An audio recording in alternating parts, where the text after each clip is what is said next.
Good afternoon, I'm Daniel Miller and this is Destiny Academy.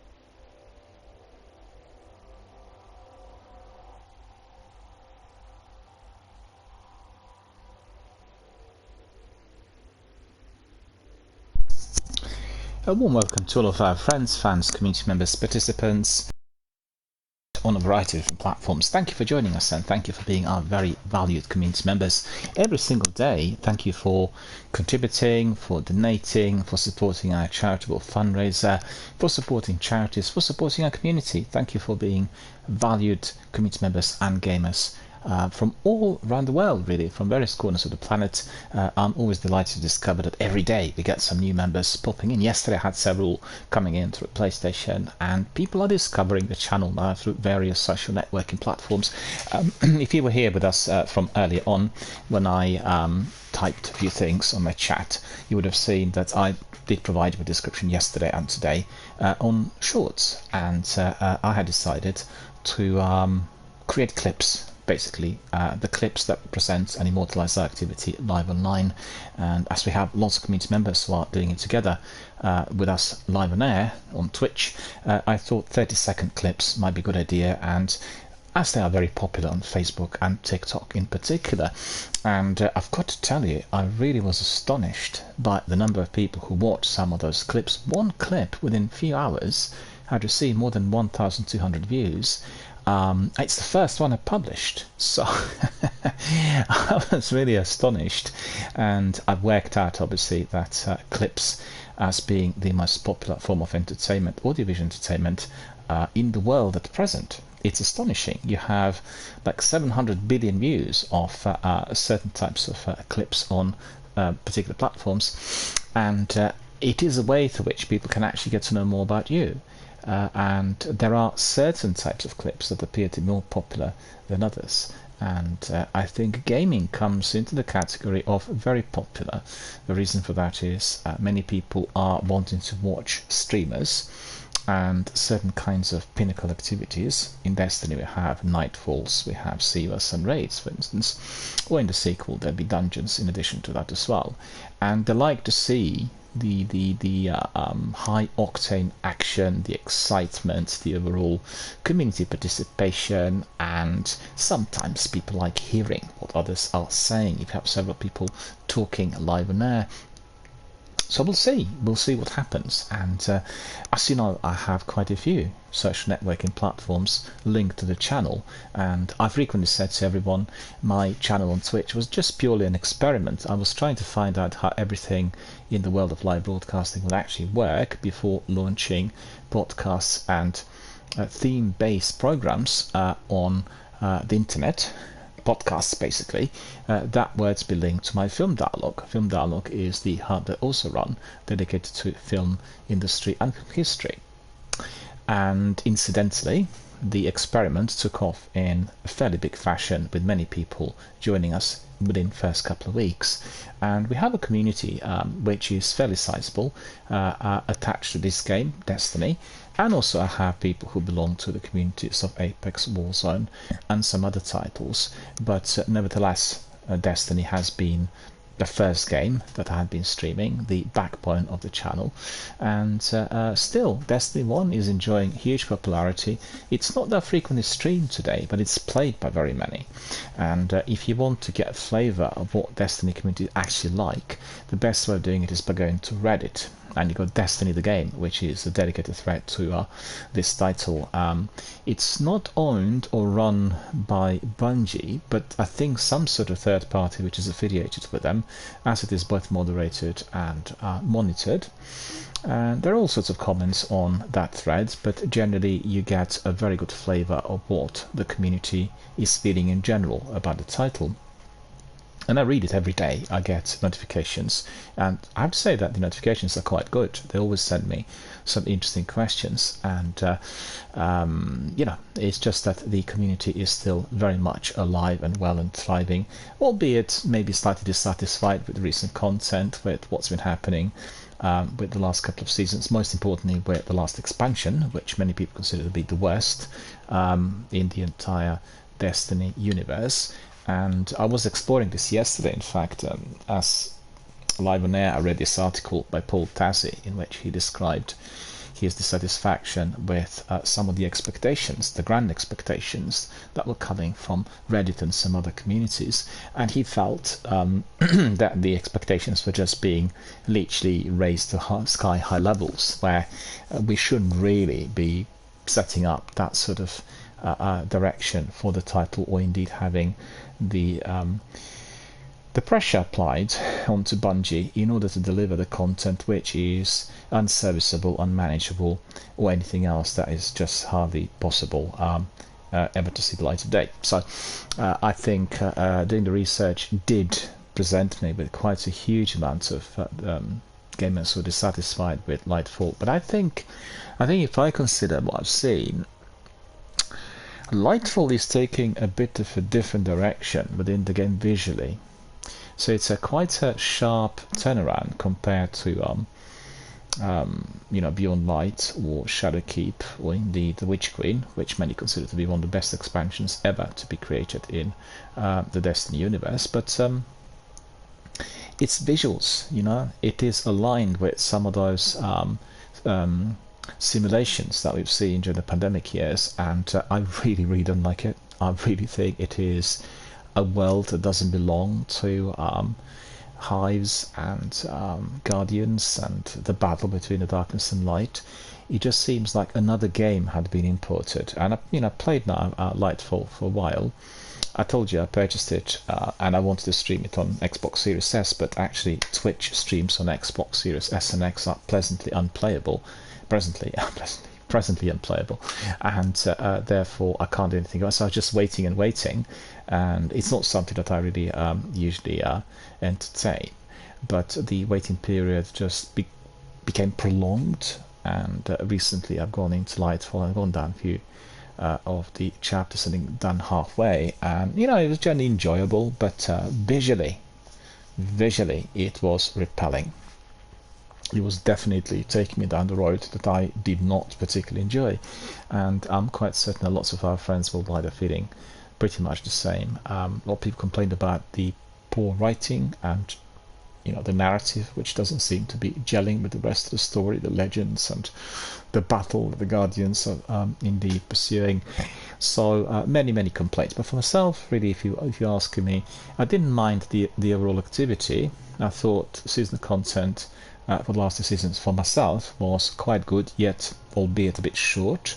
And after 6 weeks the story missions ended, 7 weeks or whatever, and I really would have preferred to have seen a story mission per week, and we would have then a continuity throughout the whole period of 12 weeks, or is it 4 months, 4 times 4, 16 weeks or so, and then we would be looking forward to the extra content to come our way, which indeed will transpire after the 22nd of August. So that is less than a week away, and we'll have Bungie Showcase on the same day, and they'll be introducing the new season, some changes to the in-game mechanics, and also they'll talk a lot about the final shape. So that is going to be, I guess, the main introduction to all that is to follow, and probably they'll reflect on certain amount of dissatisfaction that's come out of the Destiny community, which I think is both expected and reasonable. Paul Tassi did state in his article yesterday that Destiny is one of those pioneering games trying to do impossible and running a concept no one's ever tried before, and it's got to be really watched and understood within that framework. At the same time, equally, the developer, Bungie, they have got to be anticipating that if the game is run for 9-10 years, there are going to be changes, and there are going to be people who depart from it because they will try to join some other world. And there are many big games that require a lot of attention. Some are run through live service, others are single player games, like for instance Valhalla that I'm currently playing on Ubisoft Plus, but they will still take a lot of time and attention and diligence, and people will be very involved, and that altogether is going to have that sort of effect. New content, good narrative, and valuable loot in a loot and shooter, or new concepts that will bring people in, the newbies and some of the old veterans that come back in, will always be greatly appreciated. And I think Bungie really have got to spend a bit more time looking at these types of issues. In addition to that, Paul Tassi did say that Marathon, the game they're working on, a PvP game, is something that is purely natural. The developer will want to come up with some other title for the business reasons as well, and I don't really see Marathon as being a game that will require a huge amount of input compared to what we have here in this Destiny universe, like an offshoot, but maybe they'll be teasing a concept for the PvP, like a Battle Royale concept, for instance, that can be then later integrated within Destiny.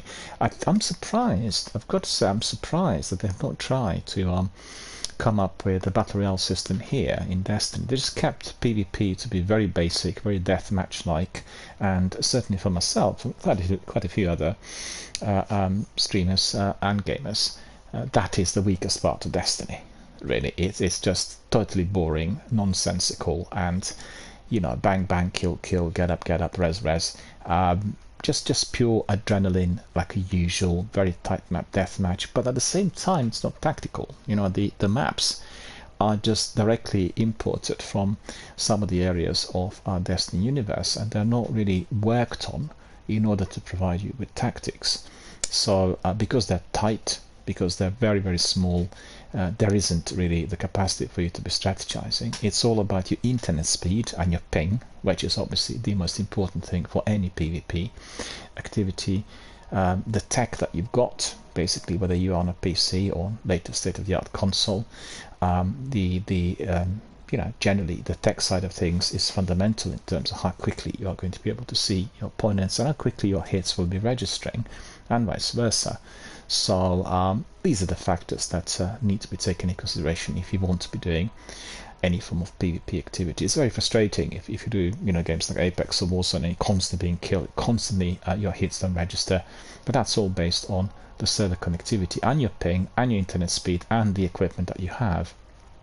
When Phil Spencer and the guys from the Microsoft and Sony corporations talk about these types of novelties and introductions, talk about it from in the here, in the now type of perspective, and they manufacture this equipment. They have got the fastest internet, they have got the best consoles, they have got the best PCs, and they run everything from the same setup, which means it's easy for them to see, to test, to provide, to generate views and feedback and all sorts.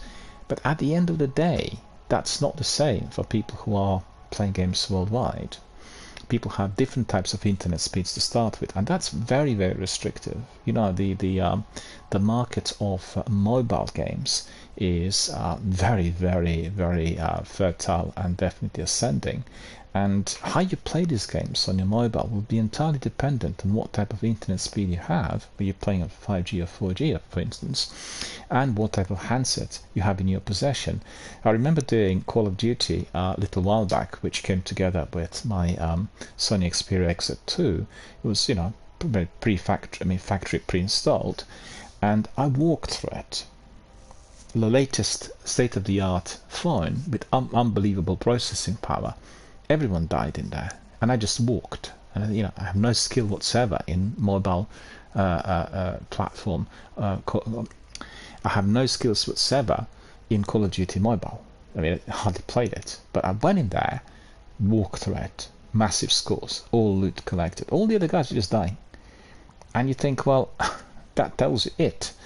The other example is I have Xbox Series S, and with an internet connection, I could really capitalize on xCloud access. Whilst, for instance, on my Xbox One and the previous internet connection, which I did have through home broadband, xCloud was useless.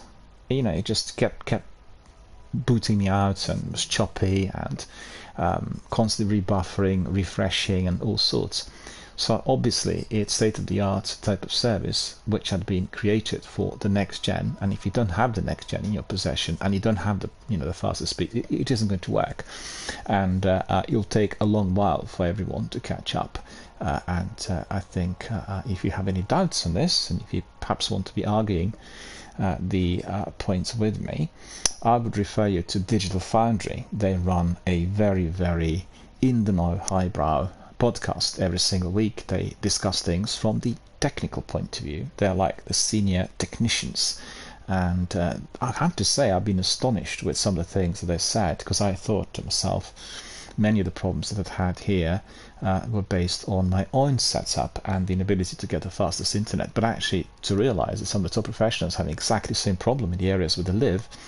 Several live in very rural areas. They don't live in big cities, and the reason for that is simple. They can do the work now remotely through the online services. They don't have to be anymore commuting to central London or central Berlin if they're in Germany, and that makes it really very, very beneficial in any way imaginable. I think it's interesting. I talk to people who live in smaller towns around the world, small towns in Britain as well, and they always have this excitement about this massive big city, megalopolis, the global capital like London, Berlin, Paris.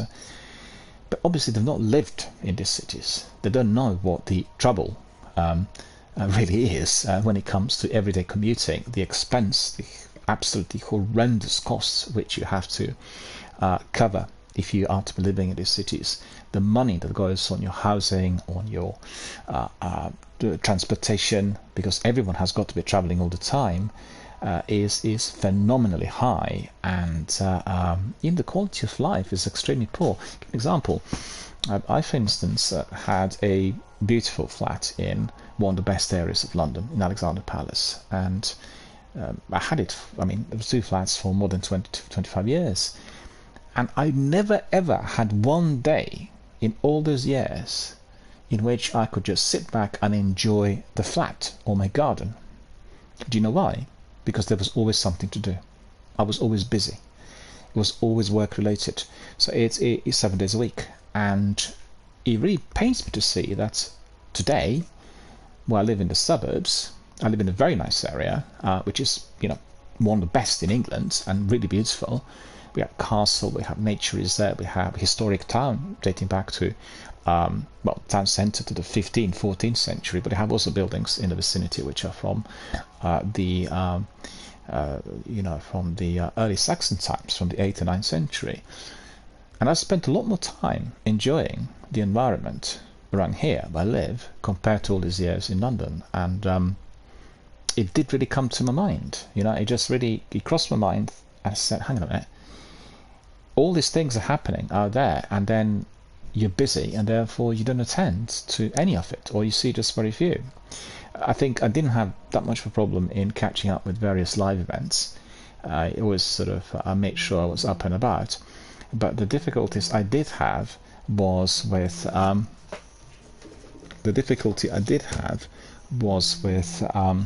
just bear with me, I've got a phone call coming in there. The difficulty I did have, certainly towards the end of my time in London, was linked to the expense, as in the older days you would have loads of different events offered on voluntary contributions free of charge, like lectures in particular, and today you have to pay £50 to see some of them, and that itself is just really very, very difficult, and it's very costly on everyone's budget, and therefore people need to prioritize.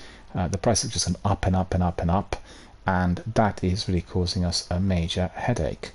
I'm not really happy with the fact that this is the way things are developing, but at the same time, that's the reality of living in a big city, which is the global center of any form of industry and any sort of activity. I'm sorry, I'm getting an emergency phone call, so I will have to be answering the call. I'll be back very, very shortly. Just bear with me. I'll be back in a couple of minutes.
Well, my friends, I'm back. I apologise for that, but I get sometimes emergency phone calls, and therefore I have to answer those as swiftly as I can.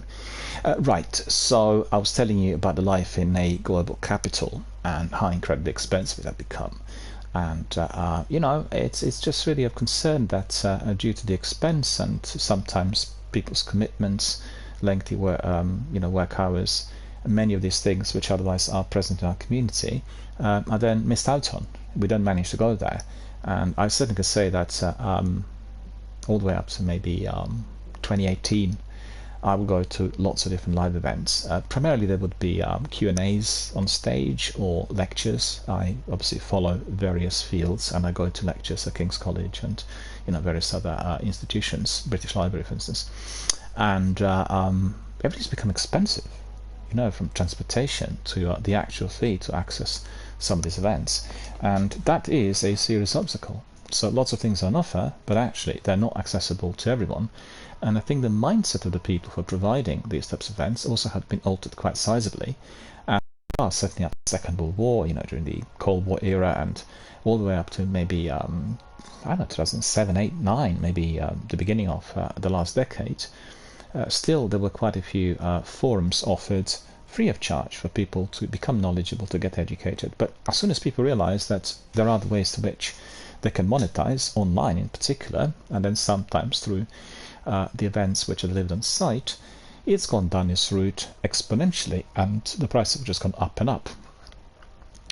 It's a big ethical question, the question whether we should be running services like that we need to be paying for, and whether knowledge, education and science and things which are significant for the development of humankind are to be monetized and to be charged for. I don't want to go into this sort of discussion here live on air, but that's certainly a very big question.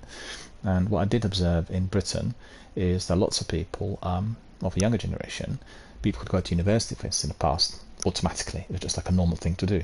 They're really having second thoughts, and we have quite a few people deciding not to go to university because they don't want to be in debt.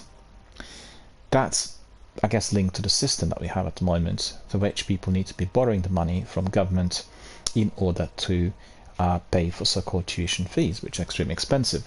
And an ordinary 21, 22-year-old student is actually generating a debt of up to £40,000, which is actually unimaginable.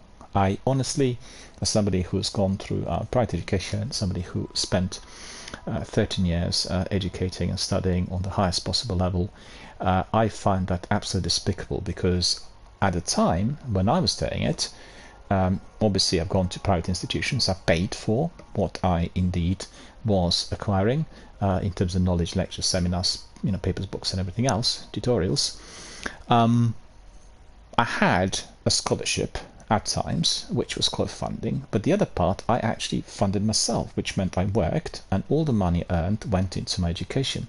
But once I finished it, after a lengthy period of, we'd say about 12 years in a chart, I actually didn't have 10 pence of debt.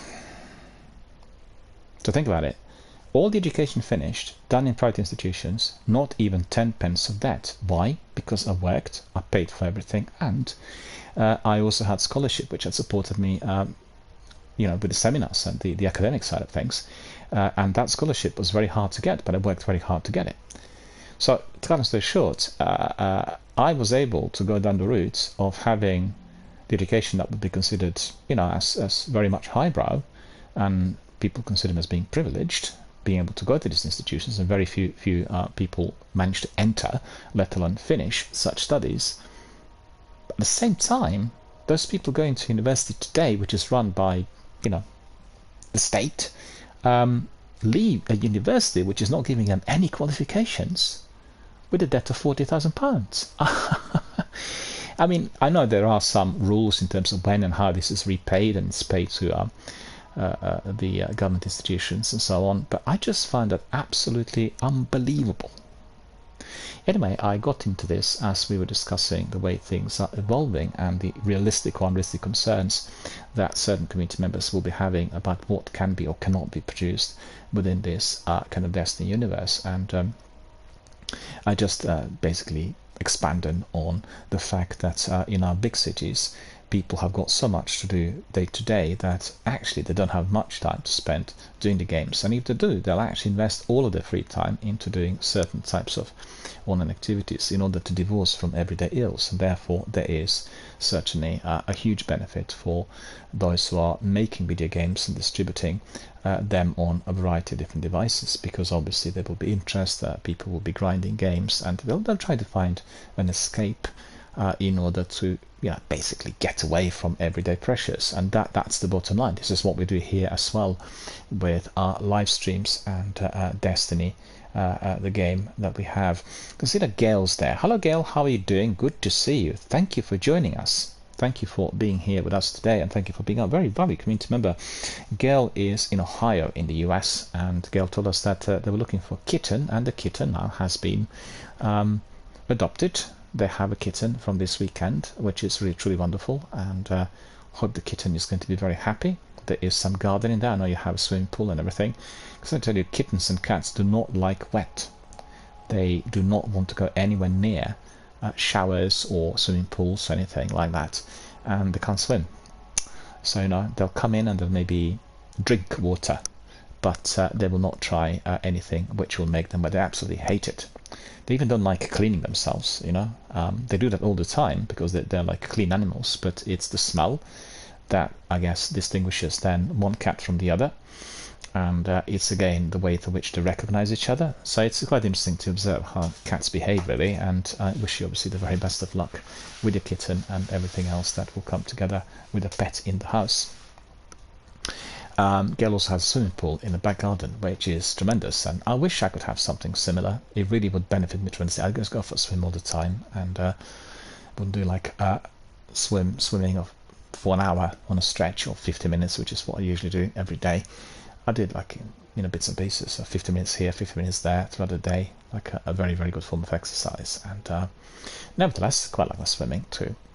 Right, where was I? I was telling you all about Destiny and what we are expecting through the articles, and Paul Tassi is the senior Forbes writer on video games, and he always gives us very interesting articles on some of the top games. And I think what he really raised was these massive expectations, and I guess a warning coming from the community.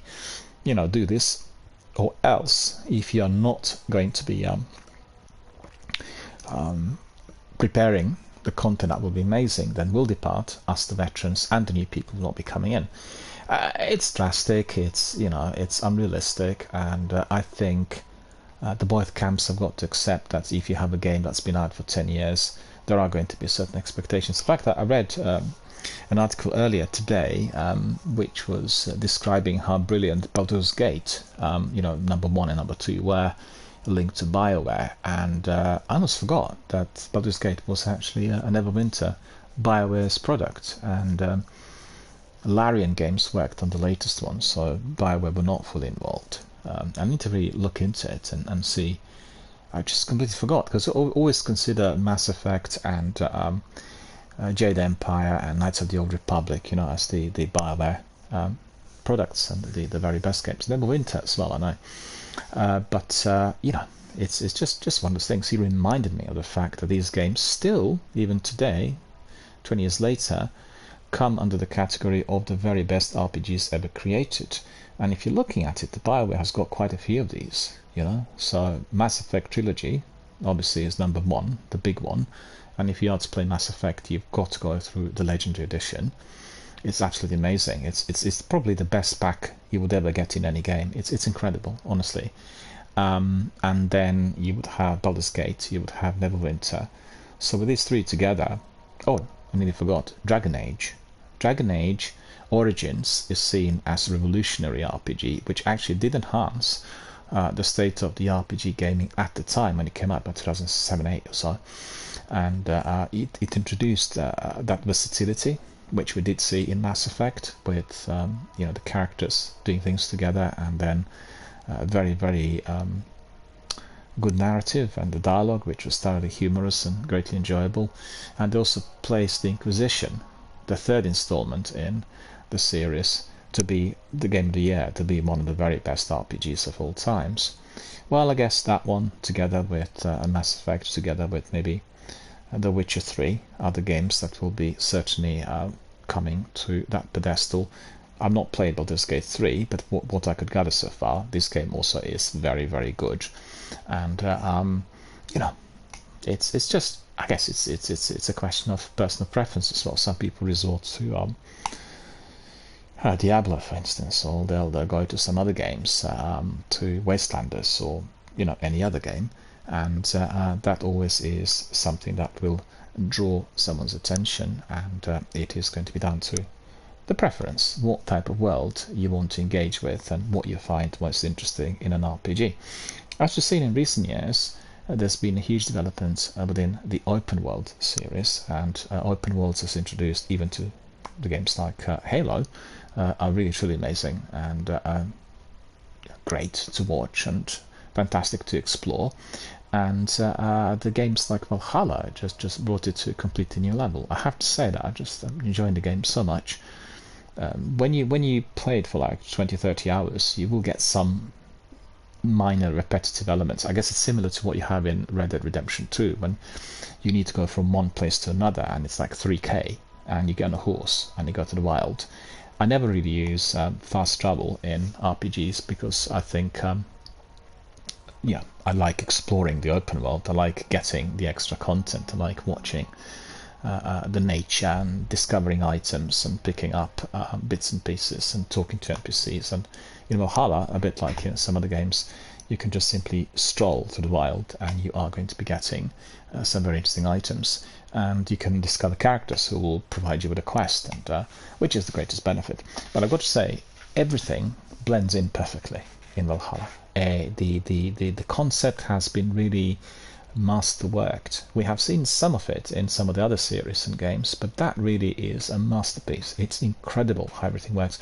Playing it on the Ultimate Edition, so I probably have a lot of extra content compared to the original release, but that Ubisoft Plus on $1 or £1 trial is definitely worth a shot if you are to be doing Valhalla. And if you're playing it, I don't know, 5-6 hours a day, you probably will come to the last quarter, last third of the game by the end of the month. It's so big, and there are so many different things to do.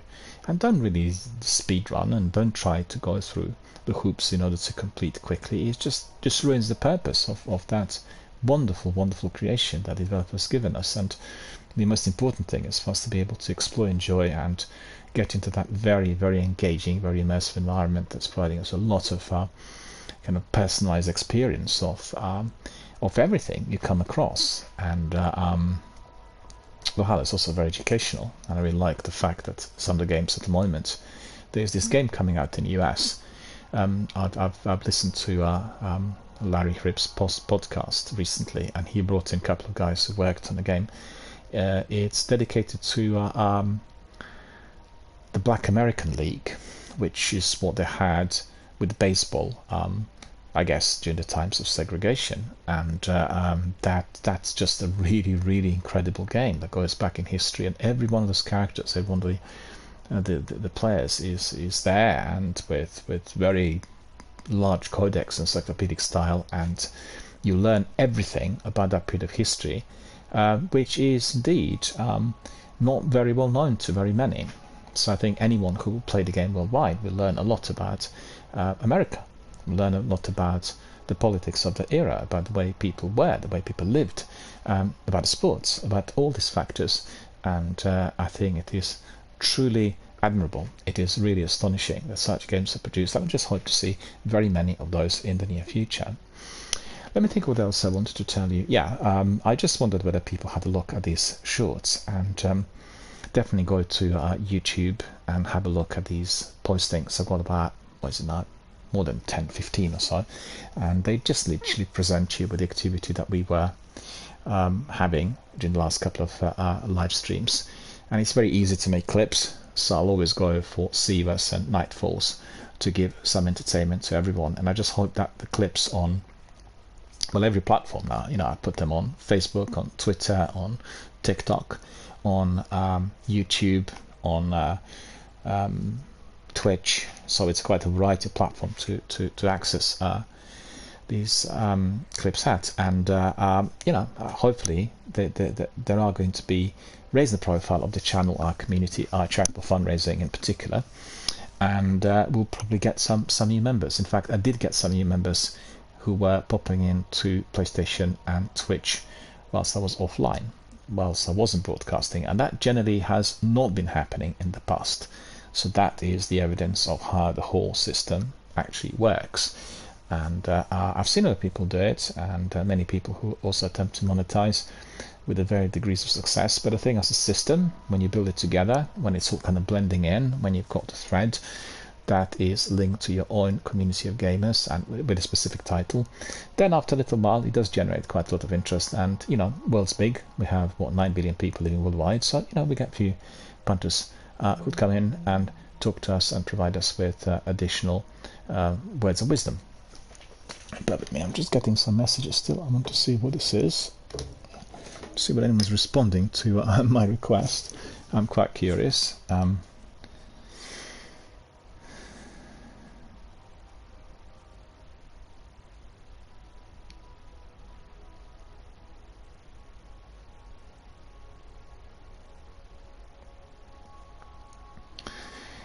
I've got to tell you, my friends, I have got a problem with Elon Musk. And I used Twitter from day one, right? And I used it quite extensively in the noughties. I had many contacts who were mainly broadcasters on radio, and I connected with them so easily, met them in real life, built some fantastic long-term liaison and friendships. And just uprooting the character of the platform and then changing the logo and introducing this X as if this was something coming out of X-Files is ridiculous. It is shameful. And I honestly don't think that it is going to be sustainable in the long run. And he will have to depart from the platform sooner or later. It's evident that the intention is to basically make it fully controlled and totally coerced into some other concept which is preventing free flowing information for which people connect and make new contact. And I think it's really ridiculous that this sort of approach is being made possible. And also it does make you wonder if individuals who have such wealth at their disposal can literally buy anything.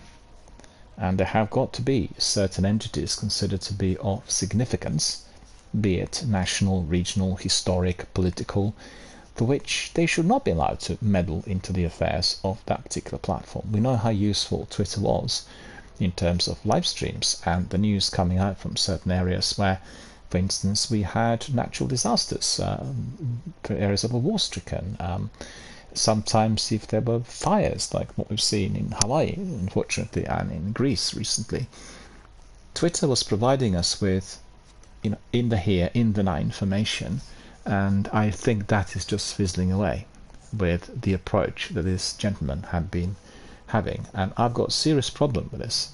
I use Twitter very extensively for film dialogue and also for the gaming dialogue. Nothing seems to work anymore. You are doing your postings, they keep coming on various sections of your profile. They're not easily detected. They come garbled, there's no chronology or anything in there. And I post certain notifications indicating my stream is going to be at a certain time, and guess what happens? I keep getting the same thing on reply. It shouldn't be on reply. It should be on the actual main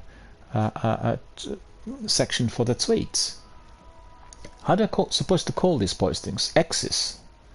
I mean, that also doesn't seem to be particularly sensible. And in fact, I didn't mention this. I did meet his former wife. She's a musician and very successful. I met her long before she had any liaison with Musk at The Great Escape in Brighton when she was promoting some of her early material. I have to say that her music was incredible. I loved the concept and the idea. But you could really see straight away as to why they kind of hit it off together. She's a techno geek, somebody who absolutely has the brain on the tech things and tech in general and anything technological. So music was very much sort of electronic based, and we know all about Mr. Musk, what types of inventions he had created, and yeah, I'm not ranting somewhat, but I'm very displeased about the way Twitter is going. It's no longer of assistance to what I do, and I find that many people who were on my platforms have departed from Twitter in view of these changes, and they really do not support or endorse anything that's happened. Don't forget, Twitter's been around now for, what is it, for 15, 16 years, and it's a platform that's well embedded in our mindset, similar to Gmail, for instance. In fact, the other day I was just wondering by Gmail, and that prior to the invention of Gmail, we were using different types of email accounts, and none of them were particularly reliable, and some of them got deleted or you lost messages, but Gmail is absolutely pivotal, so everything's linked to it, just like the browser, with Chrome and the search engine, and just completely outflanked, destroyed, like the Yahoo search engine, which at the time was very popular. Who on earth remembers CompuServe, which is the service I used right at the beginning when the internet was introduced? Loads of emails on CompuServe. Where are these emails today? It's the way things were. It's a long time back. It's almost, how many years ago is this? 28 years, actually. 28 years have gone by really quick. Alright, I talked quite a bit about some of these ideas and reflections, and there have been some news coming in respect of Starfield. So let's just have a look at what's coming on the wire, and then we'll crack on with some activity here live online. Let me just quickly go to my Twitter. So what am I supposed to say? I'm going to my X. It's just ridiculous. It's just really bad. The way I do the news, I always go through everything that's come on the wire overnight, and I select these which I find interesting, both to myself and our audiences, and they go directly to Twitter. So if you're interested in industry news, what's coming out of the developers and publishers, just head to Twitter and click on that follow, which is my Twitter, and you are going to be able to get all this news every single day. I've been doing them already for quite a few years. Let me think. Let me see how long that's been around. Curious. 6 years. 6 years in this format. I had some other formats previously, but this is the format that I kind of endorsed and found to be of the greatest benefit. And so what we have today is something linked to BioWare, then to Starfield, then to Netflix, and then we have also Starfield backstory explained. But first of all, no, that's actually what I told you yesterday. It was this lengthy article coming from Games Radar about the future of Destiny, as why some of the staff writers are feeling a bit bored with the game. They're not playing it anymore as frequently. But I don't really understand the expectation. Just think about it. Do you really have to be playing these AAA blockbusters every single day?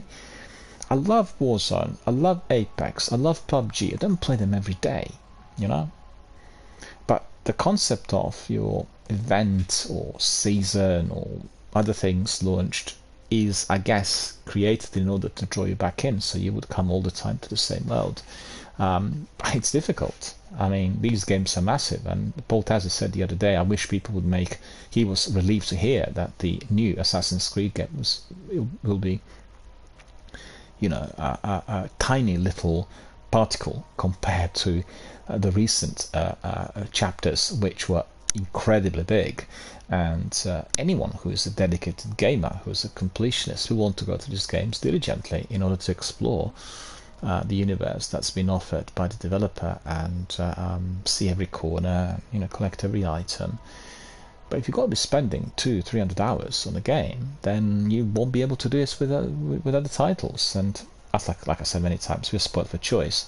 So some titles will be coming out in a somewhat abbreviated format. Got some messages in there, so just bear with me a second.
do apologize that some messages have been coming in which I had to be answering, and yeah, I was just telling you, what was it, just quickly see,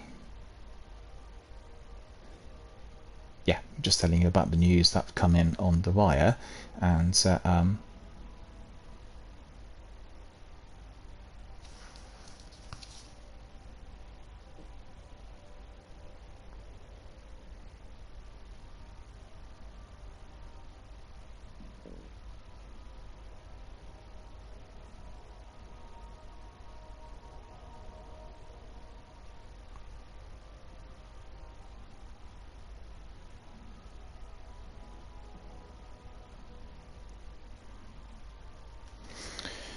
right, coming back to what I said, yeah, talking about Destiny and all these expectations, you know, 10 years is a lengthy period, and I think we have got to be realistic. We need to be considering that the new direction will be taken, and like I said earlier today and in our recent broadcasts, I'm very excited about the novelty. I think we've been grinding certain concepts for some time, initially in Destiny 1 for 3 years, and now in the sequel for 6 years. We've seen and explored the universe and various other activities given to us, and we you know, we need a bit of fresh blood. We need to have something new, something exciting, and I'm quite certain that Bungie will be reworking the strategy as they come to the end of this one section of Destiny Legends. Basically, the battle between the darkness and the light will be ending with the final shape, and I'm quite curious to see what the new shape,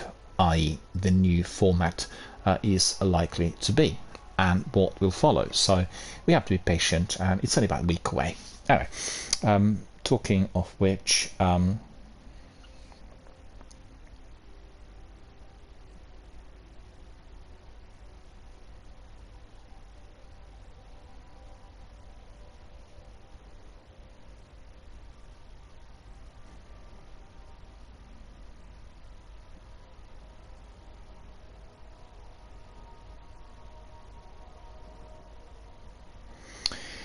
so we hear that Everspace 2 is launching on Xbox Series X and S today, and also, like we've heard and seen beforehand, the game is offered day one on Game Pass. So tonight, after Watch Footy, I will have a look at the game Everspace 2. I played Everspace 1, I loved it. I think it's a really massive, big open world space shooter, and definitely very, very much of interest to me. I'm a huge fan of sci-fi, open space operas type of games, and really excited to see what they have to offer. We did have some clips and some gameplay coming our way recently, and they talked quite a bit about it, also in the showcase that was part of Summer Game Festival. So definitely exciting, and I just want to say, if you're on Xbox and Game Pass, make sure you check it out today. And there will be an intense space combat of Rockfish games present in the title. As I said, it is coming in, and it's also available on not just console but PC, and that's PC Game Pass. And just make sure that you actually step in and try the game. So CEO Michael Shade said that everyone gets a better game because of the Xbox Game Pass, and they said the high-speed space shooter arrives for players on Xbox Series X and S today. Everspace is a single-player game featuring an open-world environment filled with puzzles, secrets, planets to explore, and enemies to obliterate. While crafting, mining, and other RPG-style systems are available, Everspace 2 is a shooter at heart, so you will need to upgrade your ship with new abilities and weapons to take down many challenging enemies, all in the name of loot and the discovery of alien species, making friends, and the betterment of the universe. So that's really cool. So there is, I guess, similar to what I talked about in relation to Valhalla, a big open world with lots of corners to explore, with many different avenues of inquiry, with many different characters, enemies to destroy. Sounds like my kind of game, really. Can't wait to try it. And if you're interested in what the game looks like before actually entering the game before trying it on the Game Pass, you can just go to my Twitter and get the trailer. Trailer is on that posting, link to Everspace 2 So it's a very good trailer as well.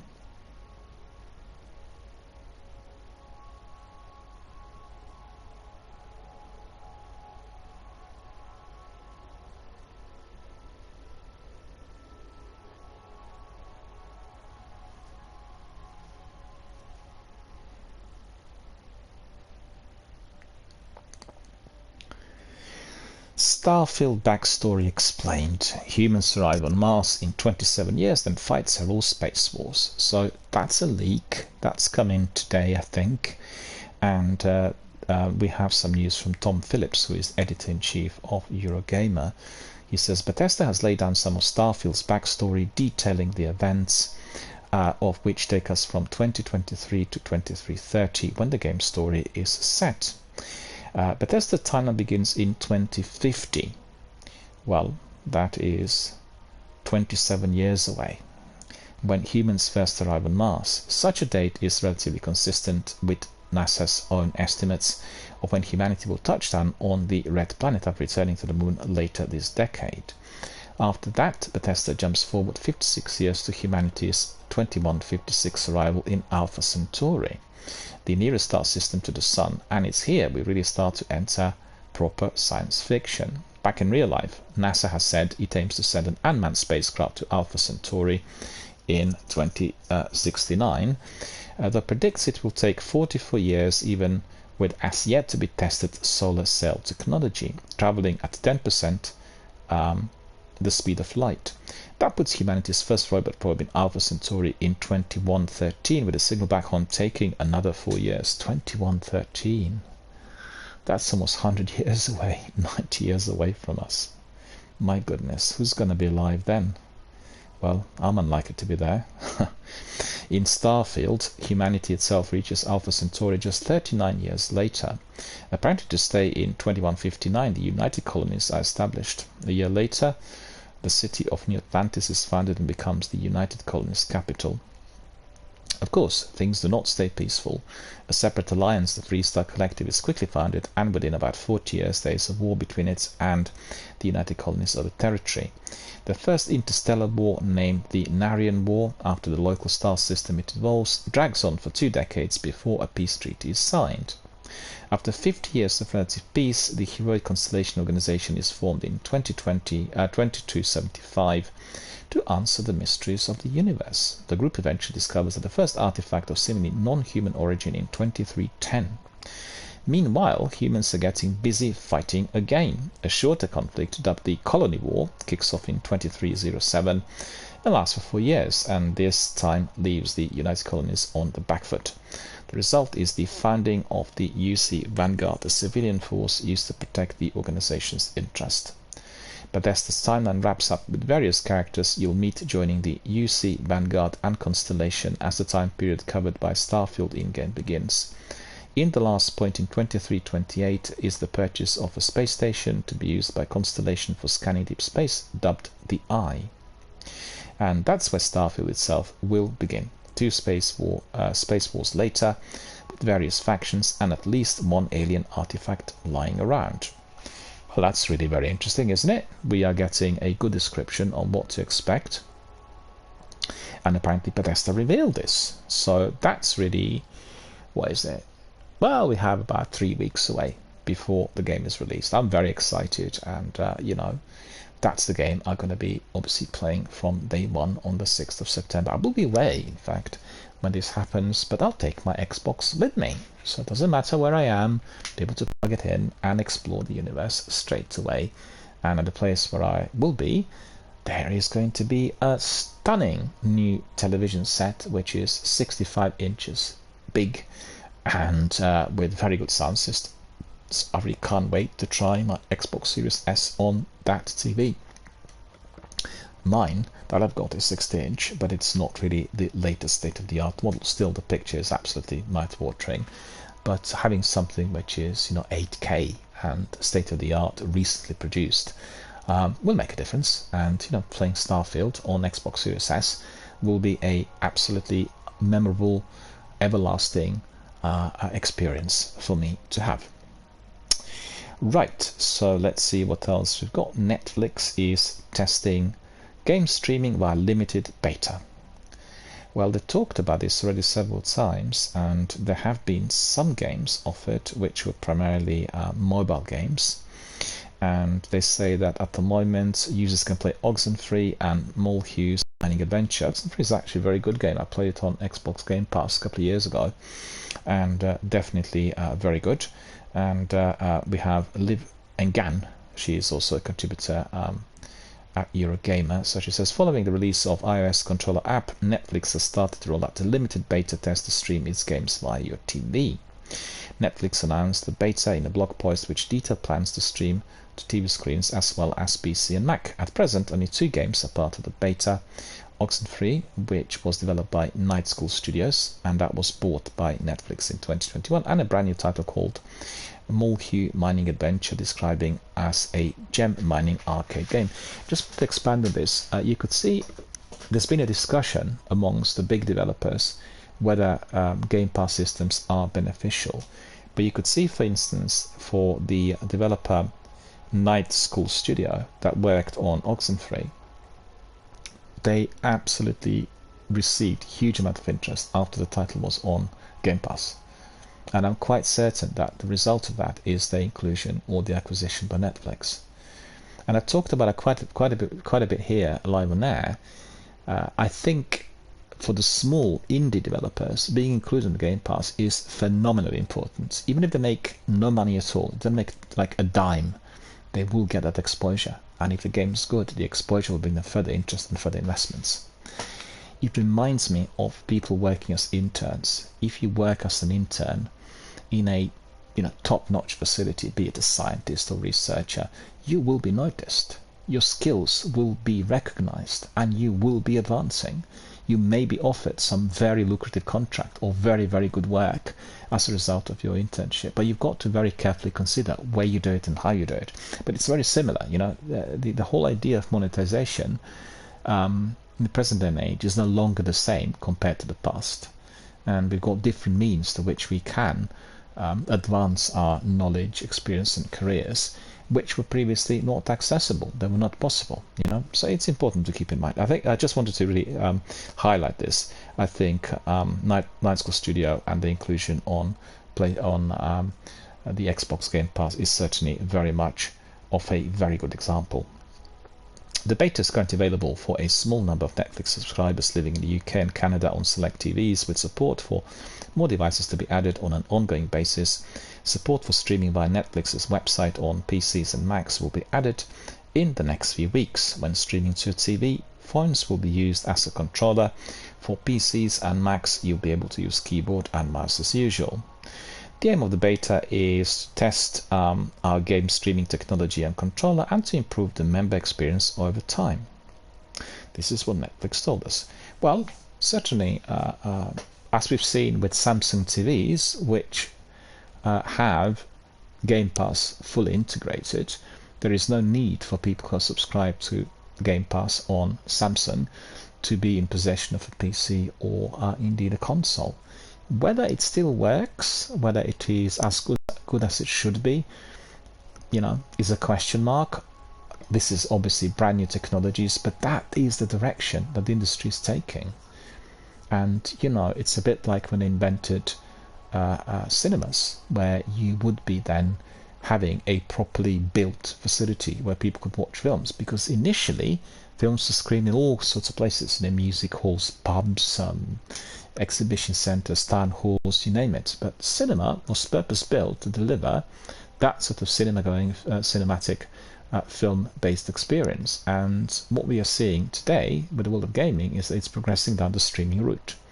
Whether people like it or not is a separate matter, but as soon as the tech is allowing it, well, that is going to be the way to both monetize and gain more fans, as everyone who is in possession who is in possession of a TV or Android or iOS will be able to access these games.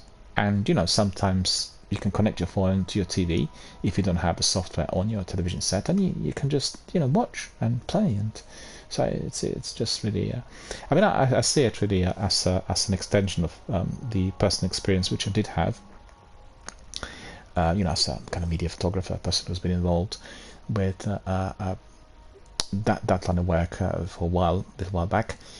The equipment was extremely expensive, and today on my phone that I've got here, I've got everything that previously I would have never been able to buy. The software for professional filmmaking, software for professional photo editing was at that time costing £17,000, and today I get it on the handset, fully inbuilt, preloaded, and that's it. So it's extraordinary how things have really evolved and how they made it possible for people to engage with their creative talents without actually having a huge expense. I know that not in every country they're offering these expensive phones on contracts, but still, it really reduces the cost overall, and it's most important for people to explore what is offered in order to discover their creative talents. What it means is, irrespective of your age, you could be as young as 3 or 93, and you can still be using what comes together with these devices, various platforms and various apps, give you the opportunity to discover something that you have never been fully aware of before. People discovering that they can create great images and they can edit them straight away. They can then post them to various social networking platforms. Just think about 50 years ago, a photographer needed a camera and film, and then he would have a photograph published in a magazine. It's like a 1 in a million or millions. And today, everyone is a professional photographer with high quality camera on the handset. They can do it anywhere. Facebook, Twitter, Instagram, you name it. Anyway, that's all about creativity. Catch up on everything that happened before the events of Starfield ahead of the September launch, September 6th launch. So let me see what they have here. It's Games Radar telling us a bit more about the title. Here's something to sink your teeth into until Starfield lands. Bethesda has published a fairly exhaustive telling of Starfield's backstory, going back almost 300 years. Oh, no, that's the one. I've actually told you all about it. Just bear with me.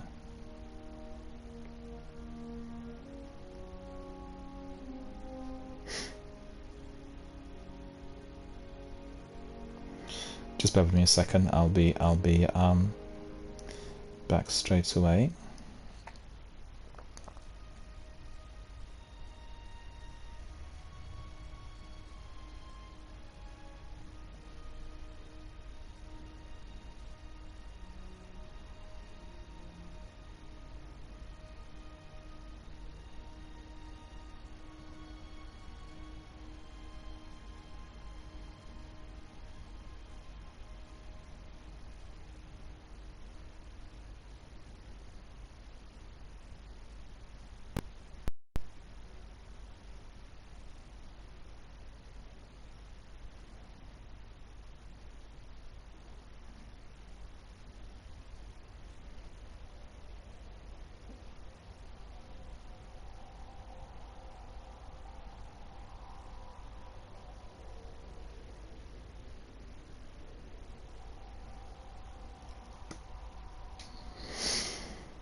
And the last bit of news is linked to BioWare.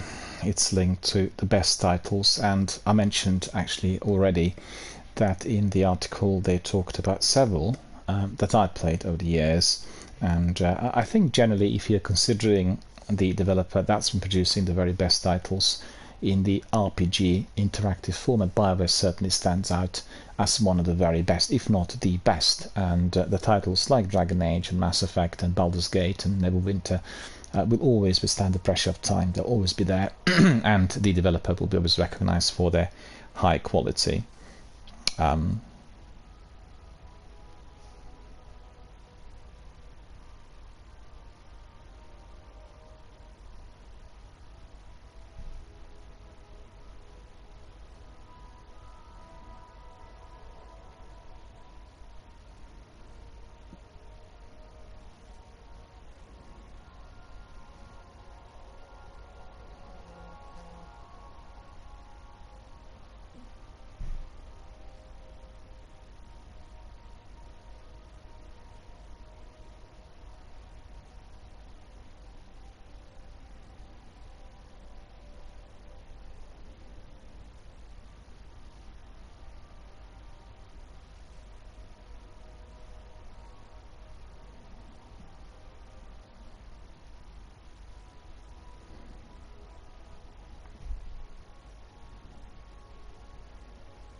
So like mentioned earlier on, the longest BioWare games are also some of the very best. They created some brilliant games over the years, and some of the very best may also be the longest.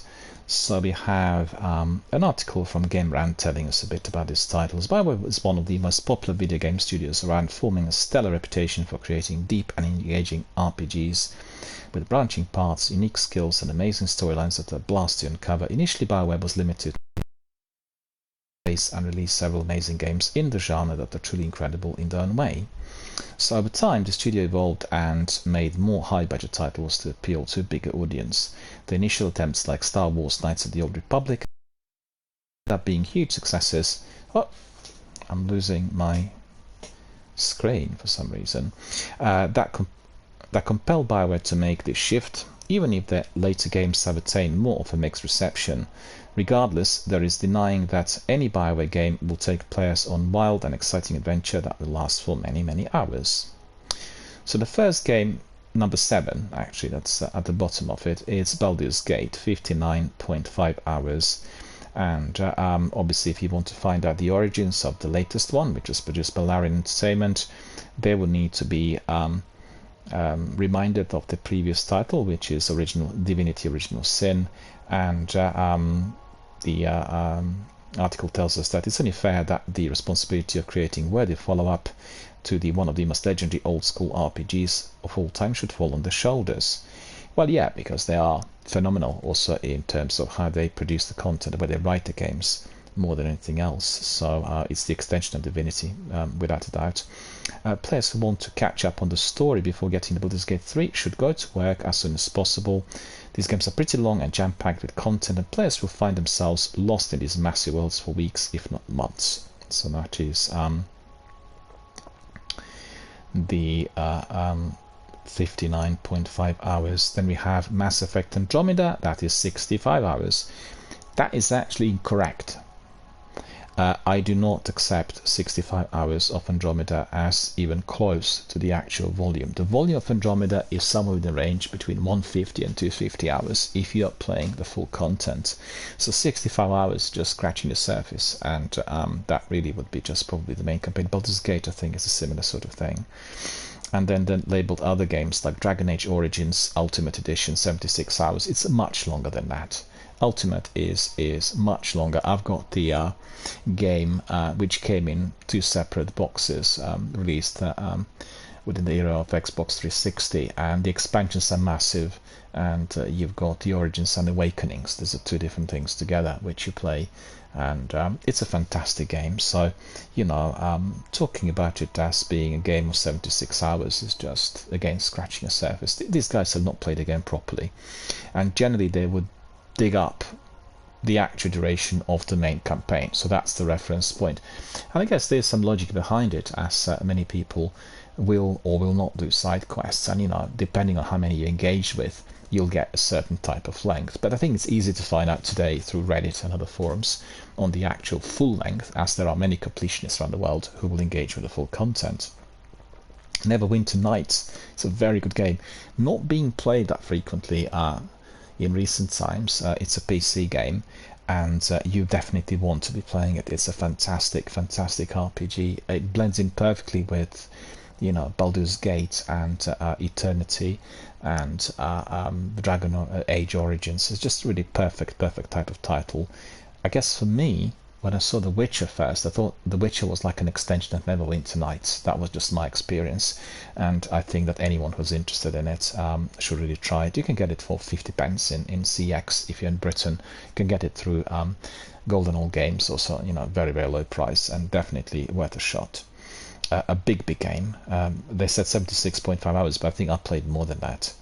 And then we have Baldur's Gate 2, Shadows of Anne, and that is 91 hours, again bigger than the first one. I recall that being also a massive big game. I don't think I finished it ever. Dragon Age Inquisition, Game of the Year edition, 1 or 2 hours. This game also is massive, so if you're doing the campaign, you'll reach about 1 or 2 hours, but there are lots of side missions and side quests that will make it much greater and bigger than that. And then coming back to the very best title, Game Rant agree with me and many other gamers who will say that one of the very best RPG products ever released is Mass Effect Legendary Edition. I played it, I completed it, I still have a few side missions left on Mass Effect 3, Mass Effect 1 and 2 fully completed. It's just outstanding. It is jaw-dropping, mouth-watering, exciting. It's like a huge, lengthy television series, space opera, never-ending in one, where you're an active participant. The graphics, the in-game mechanics, customization, all have been massively improved compared to the original release. It's a fantastic game. You really do want to be playing it. You do want to be there, and you do want to buy it. I think you can get it on a very low price at present, and just make sure you definitely purchase it and then play it when you have enough time. It's a game you can play over many months or several years. In fact, I played it throughout the whole of last year, bit by bit. I've no idea how many hours I spent on the game, but every day would be a couple of hours. So just think about it. That's very many hours, and thoroughly enjoyed revisiting of the game, and just the masterpiece through and through. Alright, my friends, that's all the news. That's all that we got for you. All of the news and our community-based content, all the questions and everything else that's coming to us. That's all there. Just to have a short break, and then we'll crack on with some great activity here in Destiny 1, and you said Destiny 2. We'll do some we can do story missions and Sivas and Nightfall, depending on who's out there.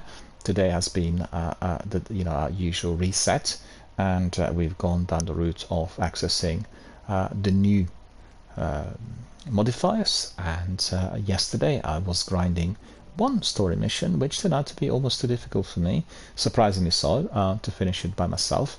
And I also did lots of Sivas, and well, actually they were quite uneven. I played quite a few weekly story missions yesterday that seemed fairly easy and pedestrian, and then the last one was very difficult, and there were loads of enemies in there, and I just simply couldn't eliminate them all. There was always a sniper shank or some sort of creature somewhere there that was able to take a pot shot and eliminate me on the spot. Maybe I wasn't wearing the best armor. It was at the end of the session, and I wasn't really looking into the ins and outs of it. But today we'll explore the weekly content as soon as I come back. So just bear with me, and I'll be back in a few minutes.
Hello friends, we've come to we've come to the time where we'll just step in.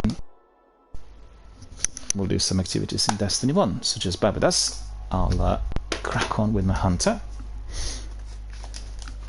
Curious to see what sort of Sievas we'll be getting this week and what types of modifiers will be given to us.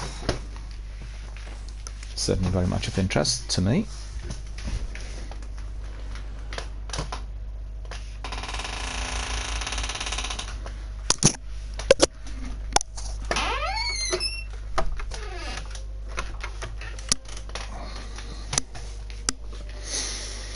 Let's see who's out there first of all, if anyone.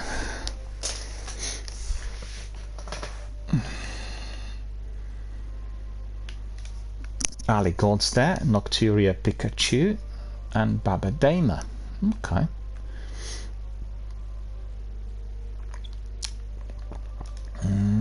Using Orbit. Babadama. Invite to Fire Team. See whether he wants to come in, and Ali. We'll put Ali in there, see whether he wants to come in. I'll just wait for a moment. Still have quite a few bounties from yesterday, I think. Yeah, that's right. We can pick up one extra bounty.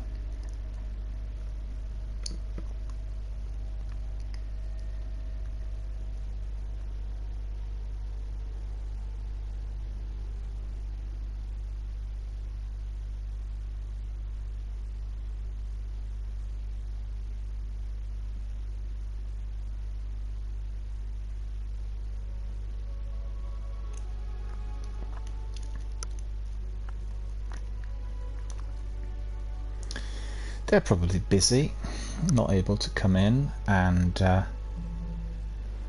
we'll try with other friend there, see whether he wants to join us. Nocturia Pikachu.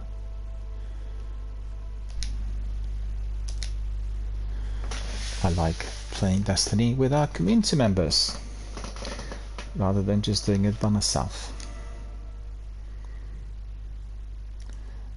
Whilst we're waiting for the responses, we can go to the tower and pick up another bounty. And then as always, we'll try to warm up with our Siva strikes. I've got to say, I really love this Don't Touch Me gauntlet. I tried it yesterday and it seemed very, very good, as any time I got hit by anyone's melee, I became invisible, and that was really cool. So together with Khepri, one of my favorite gauntlets, I've got to admit. Never tried it before. So exploring some of those that were not really previously used as much, and Long Tomorrow has been masterworked, so I don't really like it because it's using arc, and I'm not really using arc as much, and I was just having it there in order to masterwork. Let me see there. Hang on a minute. That's increasing my hand cannon ammunition, which is important. And increasing ammo when using a void based subclass as well. Void armor, void burn defense, hand cannon, sniper rifle. Okay. Yeah, discipline. I actually prefer, where is it? This one. That gives me like much faster solar recovery. And let me just see that again.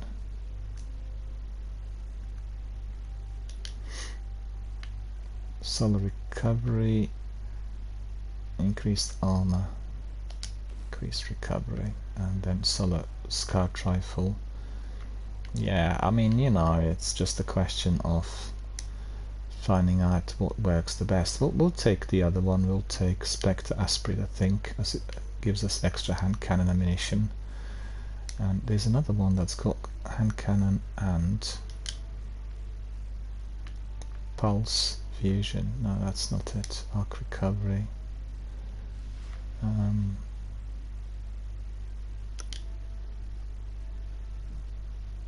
Void recovery, arc armor, sniper rifle, automatic rifle, lucky raspberry.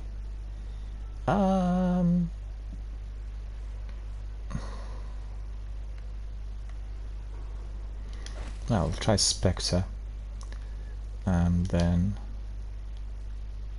solo double down shotgun, rocket launcher, ammunition. Yeah, I like that one because I use my rocket launcher quite a bit. And Chaos Cloak, we want to be masterworking, we're still not there. Alright, that's fine. And Warden Sight I'm still working on, and I need to unlock Infusion. So it gives us a lot more health immediately. Inverse Shadow, increasing super energy, and gain bonus super energy from special weapon kills. So we'll keep that on as well. I did say that lots of items in my vault will be deleted, and I'll keep just the best exotics and the best masterworked items that are also legendary. Let me see if there is anything. Done. All done. Curious about something general.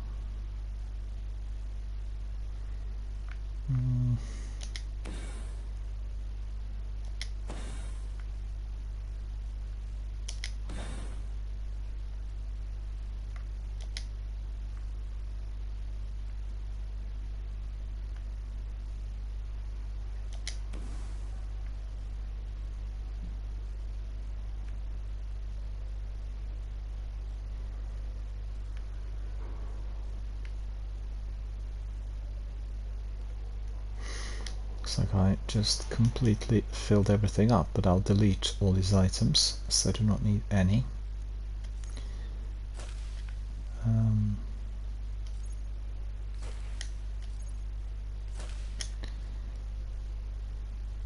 Oh, that's masterworked. That's not really what I want to be deleting.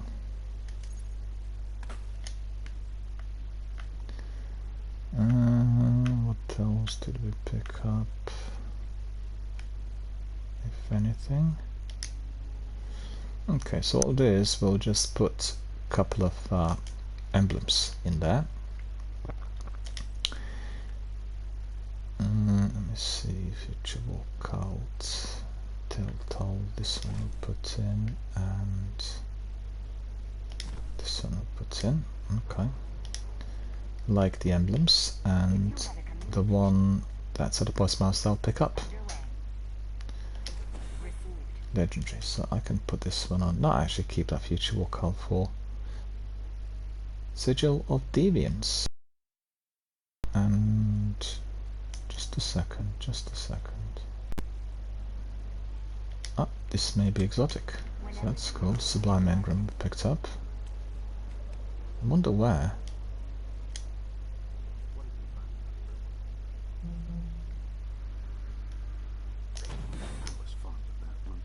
Long Tomorrow, right.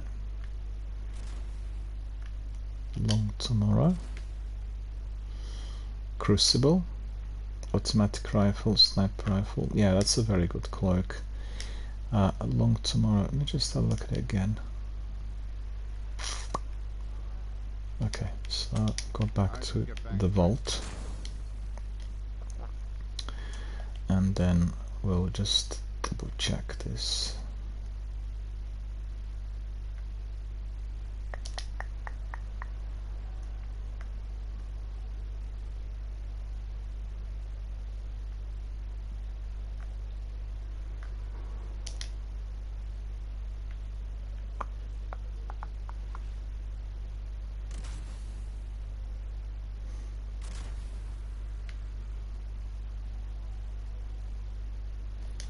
Exaltation Last. It's also masterworked.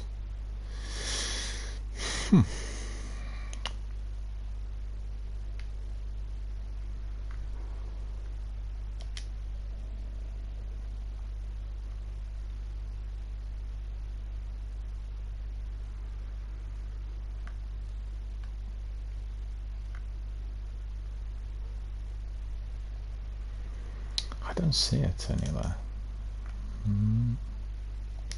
Don't think I've got it actually. It's X's.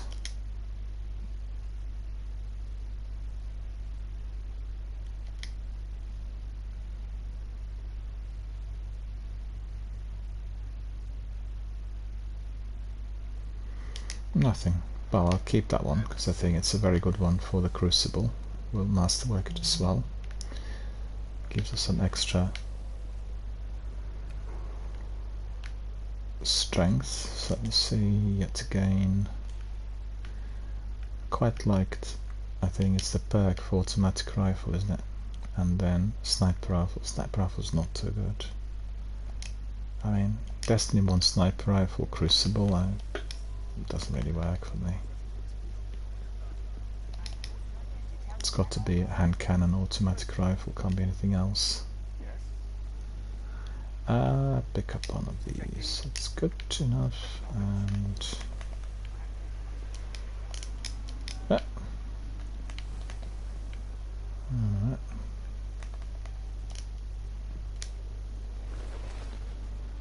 Dancing here a bit, and let's see. Babadema, Nocturia, Pikachu, our friends are busy, they can't come in. Alright, no worries, we'll do everything as usual. My Futurable Cloak is still not masterworked, so let's have a look.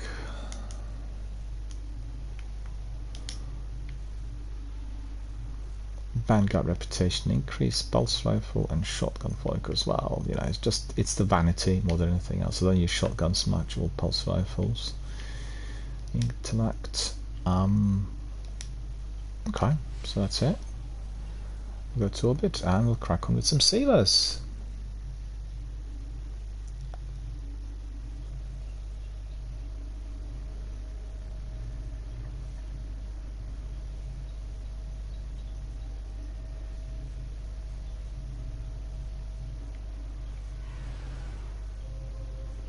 Contacting Destiny servers. Why?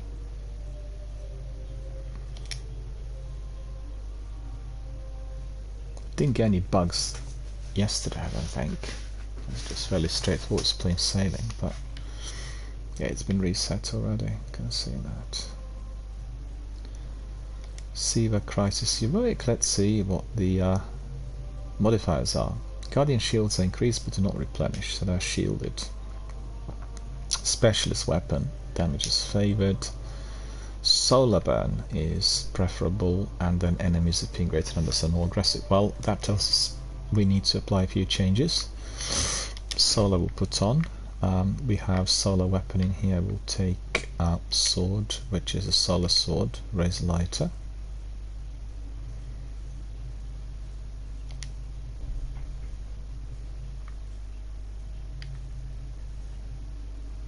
Don't know what's going on there.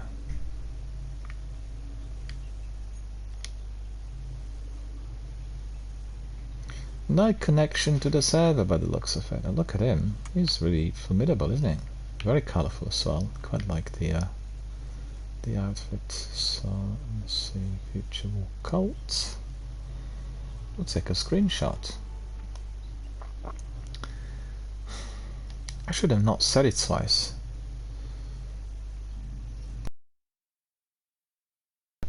Issues yesterday, but the issues have come back in. Don't forget, today is the reset day, and sometimes it clashes with the maintenance, but we rarely get the maintenance applied to Destiny 1. I don't remember. Well, actually, there was one session a few weeks ago where we couldn't get any connectivity, and it was 2-hour maintenance. But let's see what that's happening today. Hang on a minute. Could be.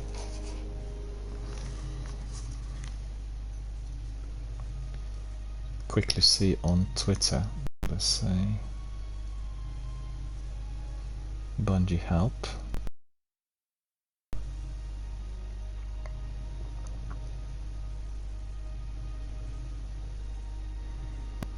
No, that's been completed already. Background maintenance. The issue causing players to be kicked back to orbit. Well, that's happening to us quite a bit. So let's see what the reason for that is.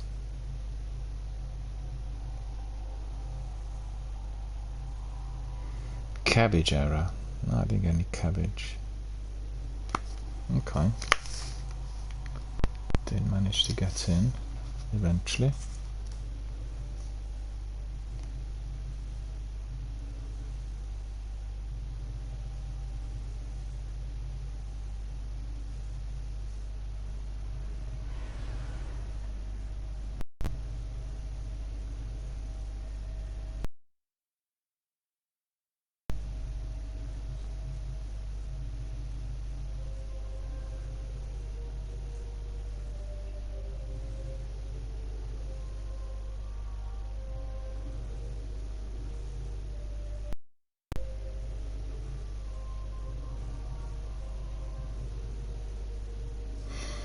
Well, they're not indicating anything about any form of maintenance, so I don't know.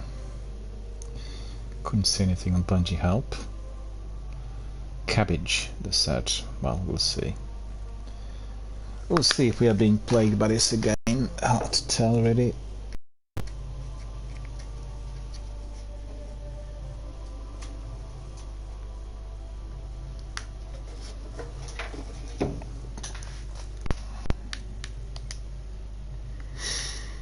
Right, so we said Sievers, right? And we looked at... Oh, the trouble was we couldn't change. We did change our super. And... Alright, change that one as well. So...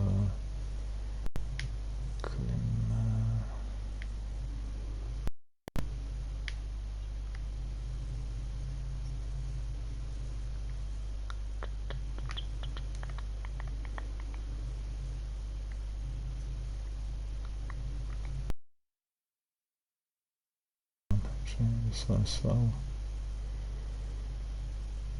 When you're eliminating Hive, and the one I'm using is also giving us extra glimmer when killing Cabal.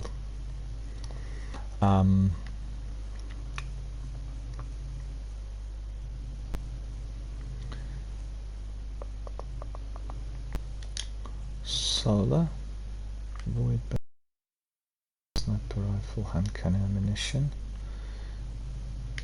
This one is solar, I think. Yeah, that's right, we'll take that. We'll take that instead because we want to be regenerating our super as quickly as possible. And then it's scout rifle and shotgun ammunition. Scout doesn't really use much. Shotguns as well, strength, solar armor. Okay. Can obviously increase it if there is the need. And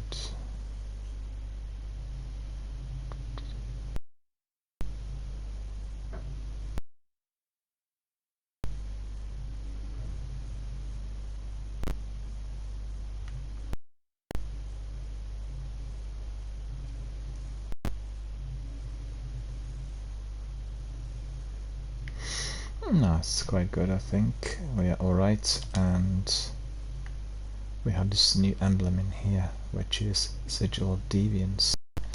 I'll probably put it on a bit later. But as it stands today, we'll just warm up with some Sievers and try the armor. We'll see how we respond.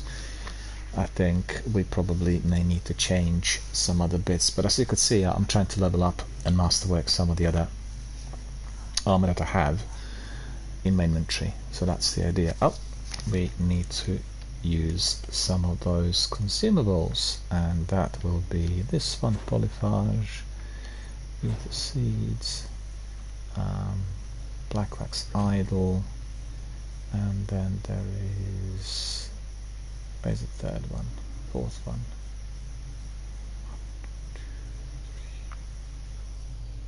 That was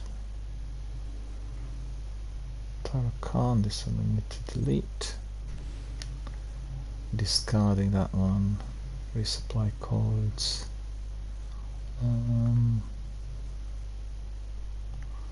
Knuckles of Eo. Splice a key.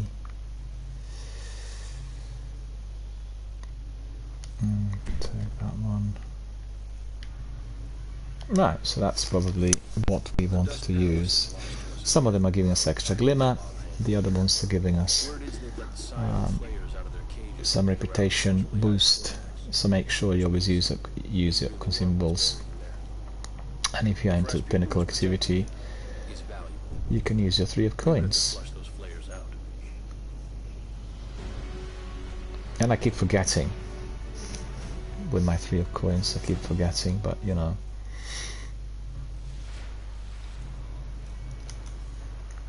Going back to it, the Scion flares are already at the top of the dust 3 of coins, 84. So any ultra you defeat or crucible match you complete will award you an exotic engram. Okay, I'll take one of those, see whether it would work here. Because I definitely want to have as many exotic engrams as possible.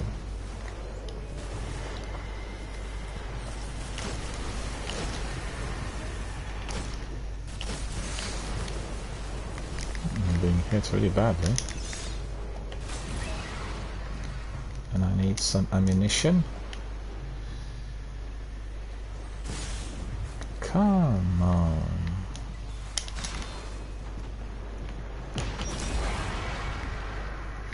So you could see I'm immediately becoming invisible.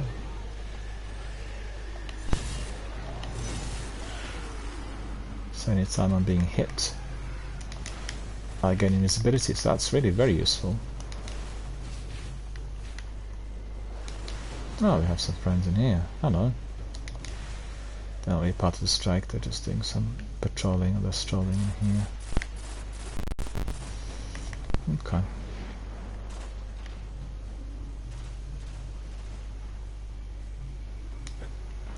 Ray's light is pretty good.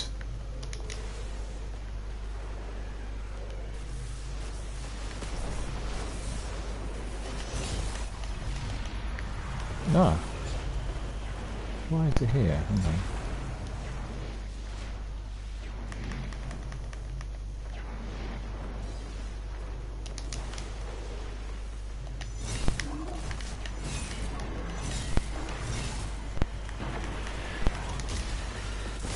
I managed to avoid that. That's good.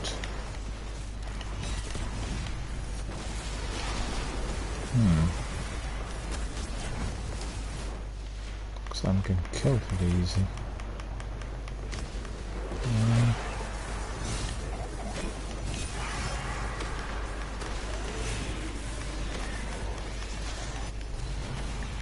Oh, it's the boss. Ah, boo.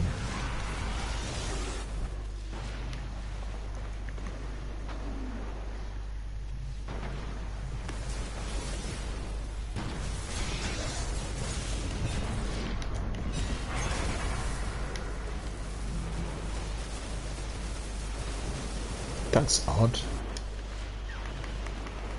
I wonder what this activity is.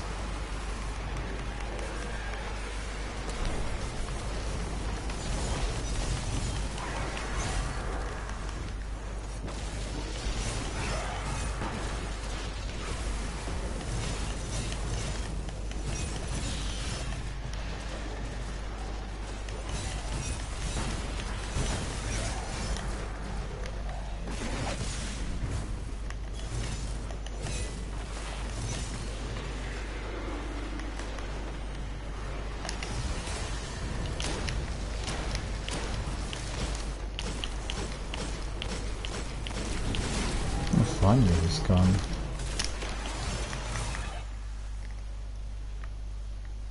There's a chest. Not much in it really, considering what trouble I had eliminating the beast.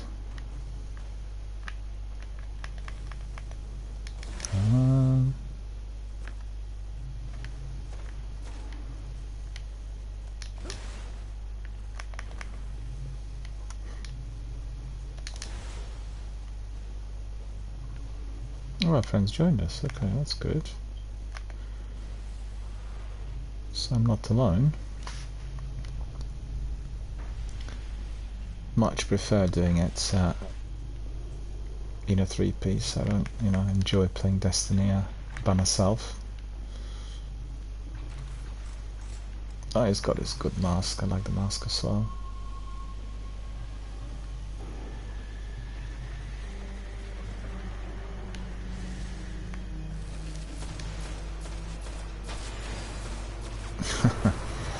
using a rocket launcher on there, that's cool.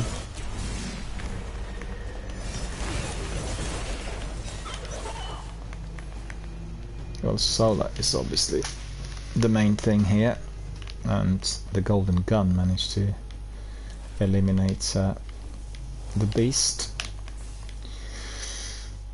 Well, if not eliminates, but then certainly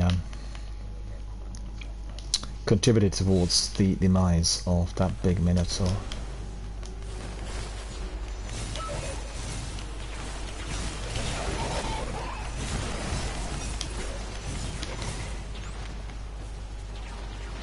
Ah, friend got hit. Okay.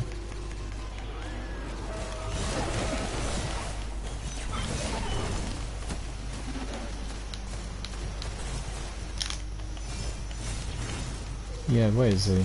Gone. Oh, loads of them.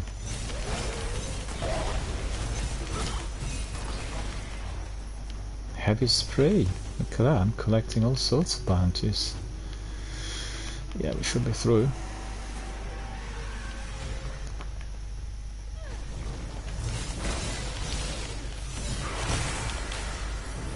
Ah, wasted it. Wasted my super, look at that.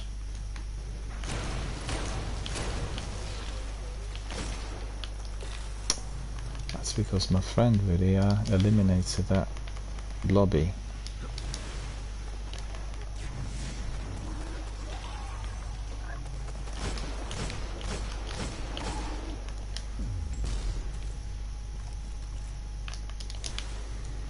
Actually, Magaloop's pretty good.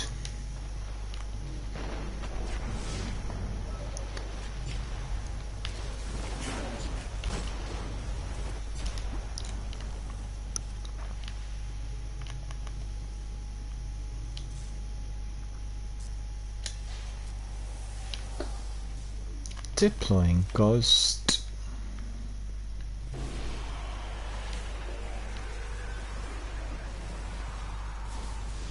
Look at them.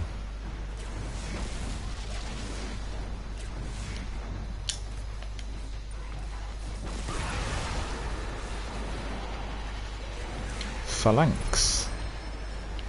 Remember, if you're doing Prison of Elders, you've got to give them headshots. Otherwise you're not getting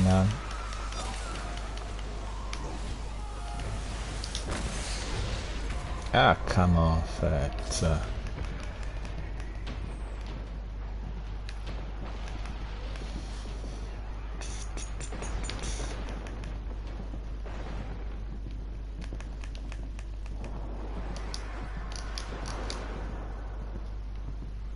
Got it all wrong there.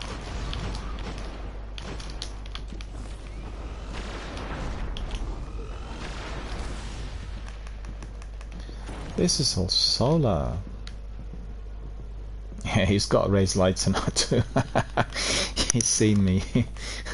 He's seen me using it, and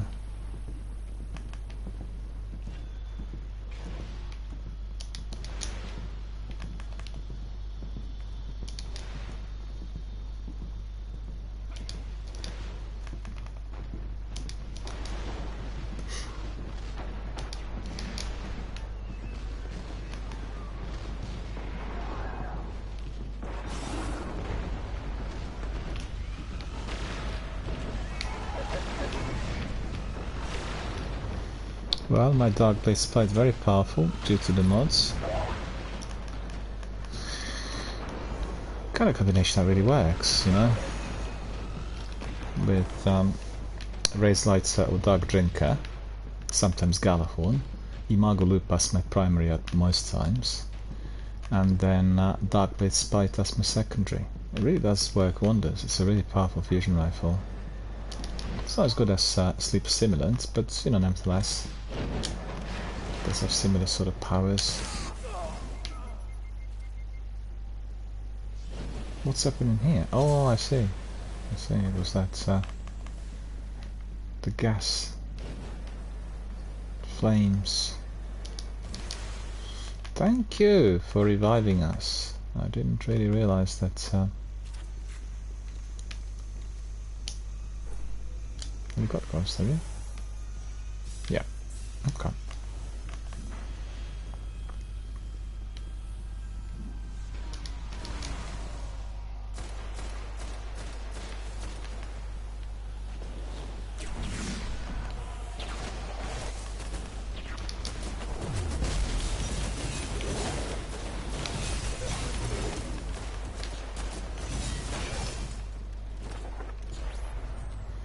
Okay, so that's all. So up.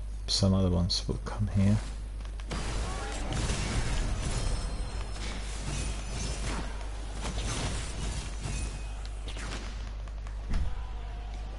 He thinks he's smart, but actually, it isn't really. He's not smart at all. Mind you, the next chapter of Destiny will be all about the Vex. You know that. As the last shape concludes, we'll have the new threat, the Vex, being the most technologically advanced. Well, what do you know?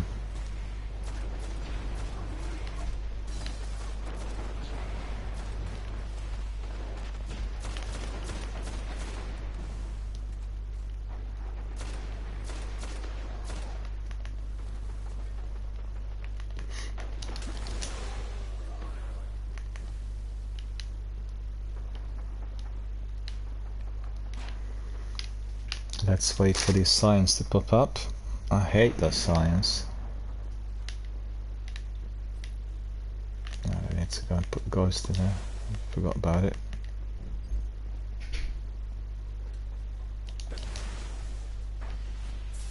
Oh, he's done it now. Alright.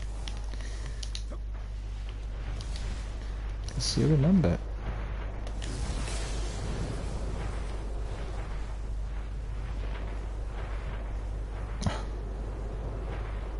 Look at this.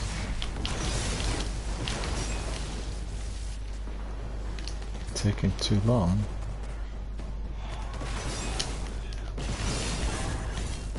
Nice one. I'll let the Vanguard know the Well, that was just literally out as well. It was so fast. Players were tangling with Rasputin. They are way more powerful than we realize. We better keep an eye on where the Cabal deployed those things. Who knows what their minds can do?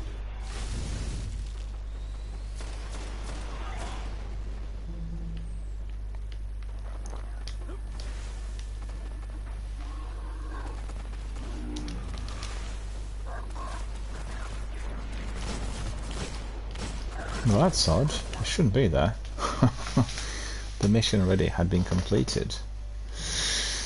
Alright.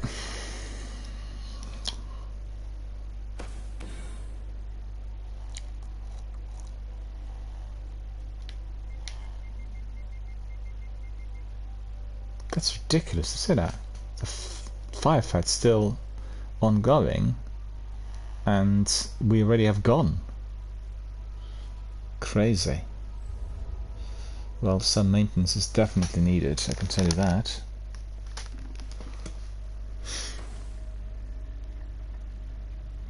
I'm hungry. Oh, they've gone. Ah! I hope that these two guys would stay with us. Who else is in there? Let's see. Progress. Baba Dama didn't want to join us. Alright, Baba Dama. Zenith must be on holiday. I've not seen Zenith now for a few days.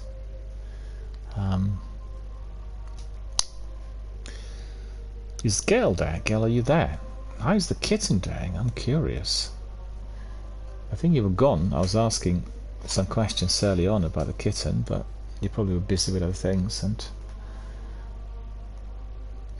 missed those questions. I want to hear from you about those shorts. I spent some time doing that in the last few days, and they're attracting quite a bit of attention on YouTube in particular. Very pleased to see that one of them attracted more than 1,200 in no time. People just enjoyed watching it, or maybe the algorithm picked it up. I'm not sure. On Instagram they're not being picked up at all. I'm not getting any views on Instagram. Instagram's completely dead for me on Gaming Dialogue. I have no idea why.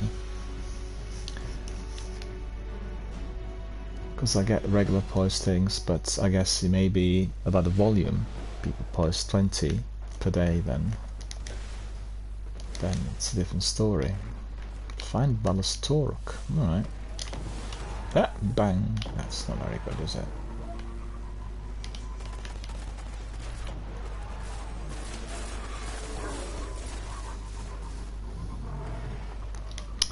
I don't like doing this, you know, I like engaging all these enemies, but because our friends already raced up there, then I have got to follow suit, otherwise we all die and then, you know, keep being brought in by the game. And look, it's gone all the way already. Well, this one, this I will not bypass.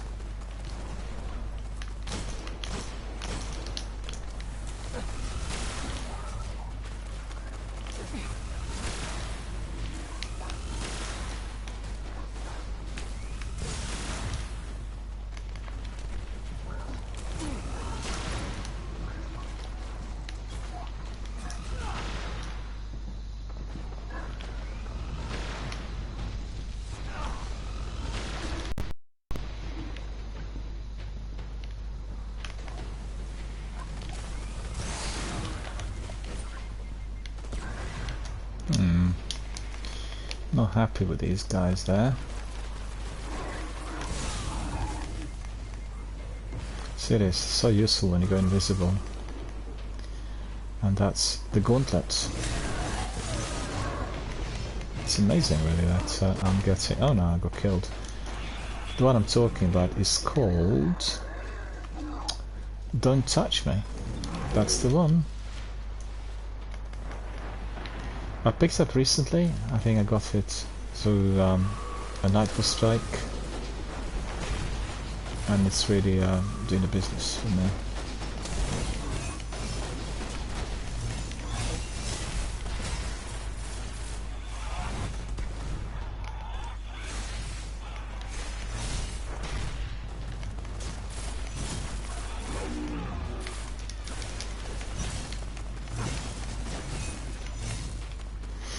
Okay. Yeah, our friends joined us in here. He's not the one that... Well, mind you, we've probably gone into someone else's strike. That's the reason. That's why he was so far ahead, I think.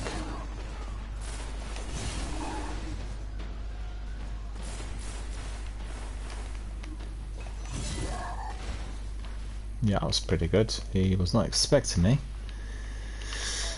There, that's what keeps happening.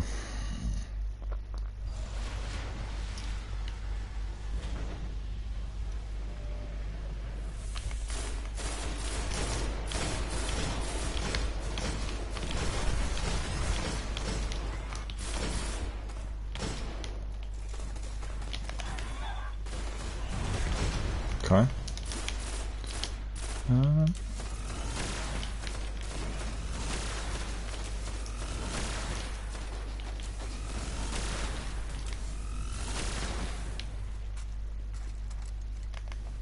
Yeah, our friends are really very mighty.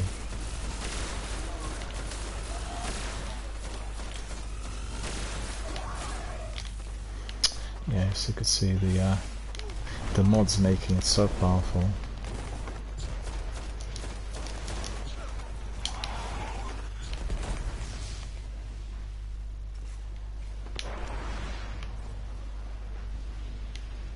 Completed quite a few bounties. Definitely about 3 or 4. Only 2? That's surprising. I thought it was... Oh, I don't get it.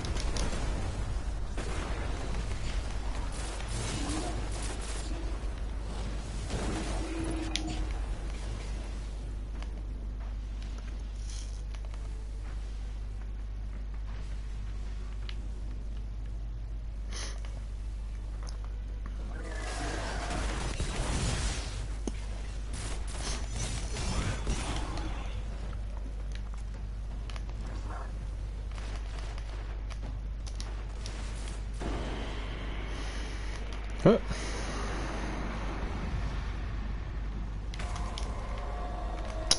Right, these blights are really menacing. We need to get rid of them.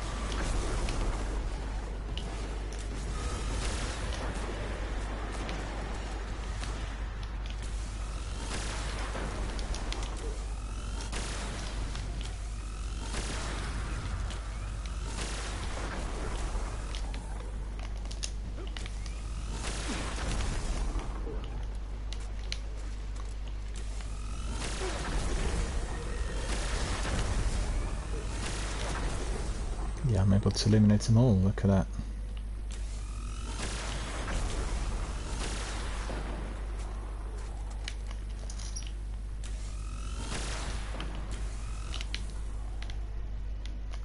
Ah, everyone's gone forward. Well, so will I. That's not been properly modded in here, there's just no enemies. It's really bizarre, because there should be many more. There was no boss, there were no any other enemies, it's just really odd.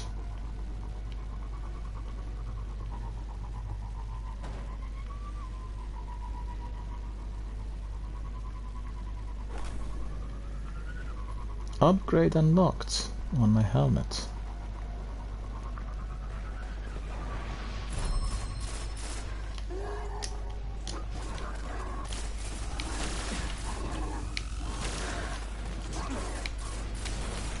Empty.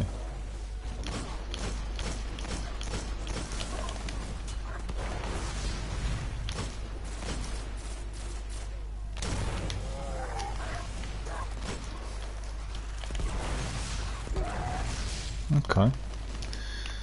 Good enough.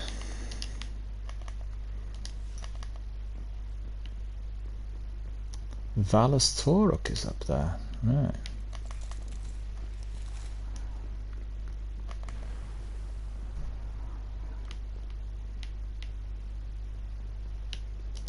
Need Galahorn for that.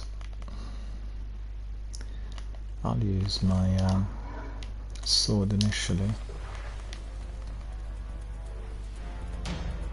We got it. I'll let Commander Zavala know there's one less problem on Mars. Valus Ta'Ark has finally been defeated and the Cabal command dealt a great blow. That's crazy. But in the darkness rising, more fleets will come and new leaders will rise. We must be ready to face them all. Didn't get it. There were no enemies or anything in there.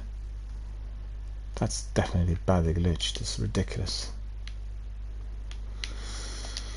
Inverse Shadow.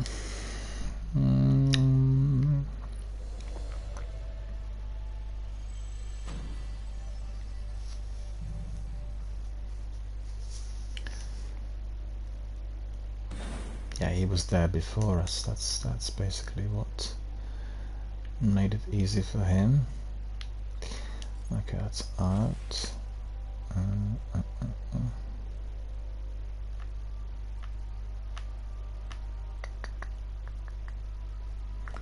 Inventory. I should be having one treasure pack, I think. I think I picked it up. I need to see what the treasure pack is. 3 of coins. Not a strange coin. Inventory. It's gone to Postmaster. Yeah, these ones I don't want. I can't pick it up afterwards, no big deal. But there's this one engram, but didn't get any exotics.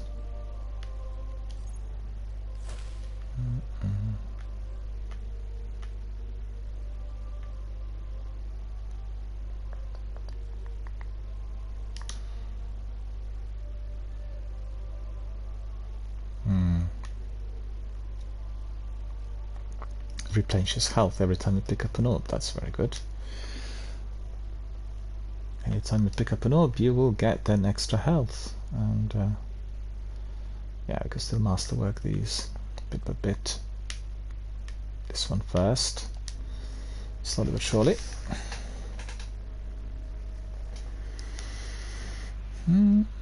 How's everyone actually? Again, today very quiet day, we don't have many people coming in, and The Splicer's High Priest has crews pushing further underground in the Plaguelands. Be probably Looks like on a large-scale holidays and mobilization enjoying against the Hive sunshine next. and not watching Army of Twitch Hive streams. controlled by the Splicers would be Can the you tell end of everyone old if you Russia. have your mobile phone, be just the pull it end out of and everything.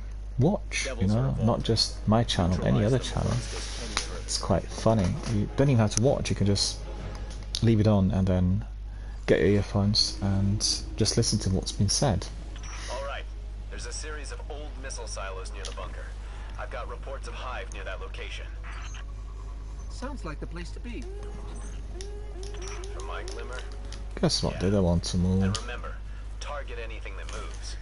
Every kill gets us one less Splicer or Hive to be warped by Siva. Noted.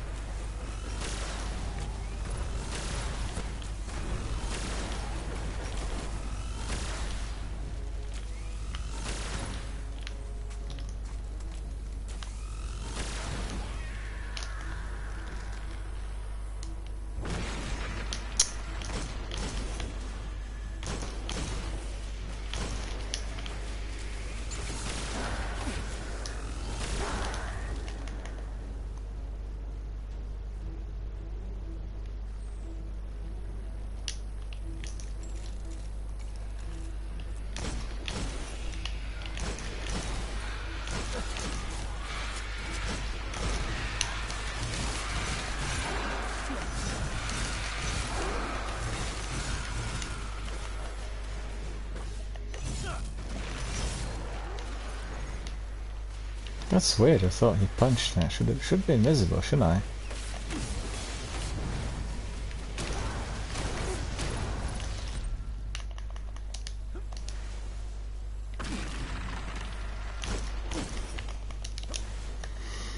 Well.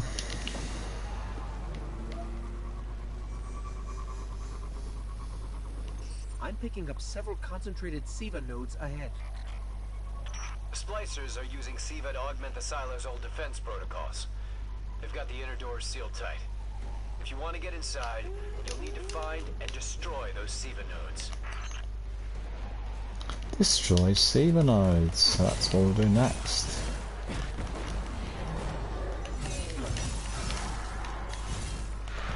Should have been invisible, right?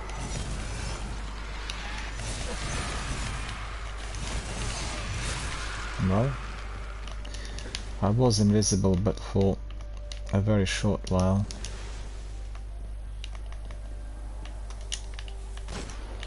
Yeah.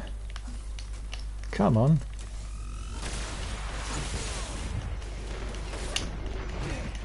I pinpointed another Siva node. No, he's gonna get me if I'm not careful.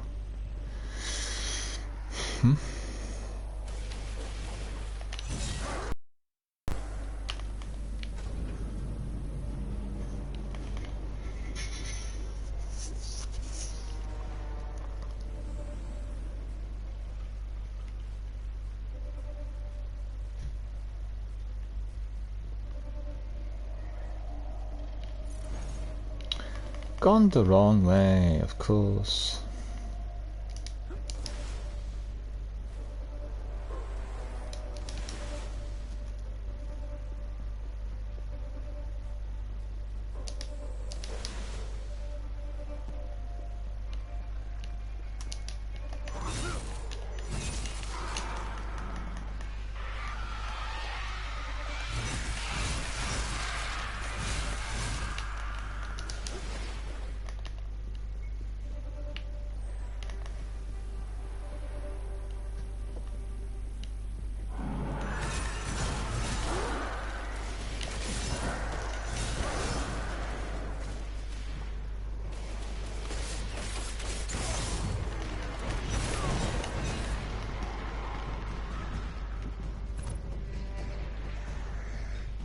He lives.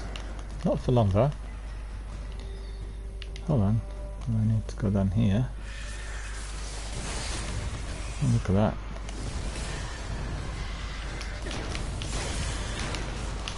Oh, come on, why did... Ah, no.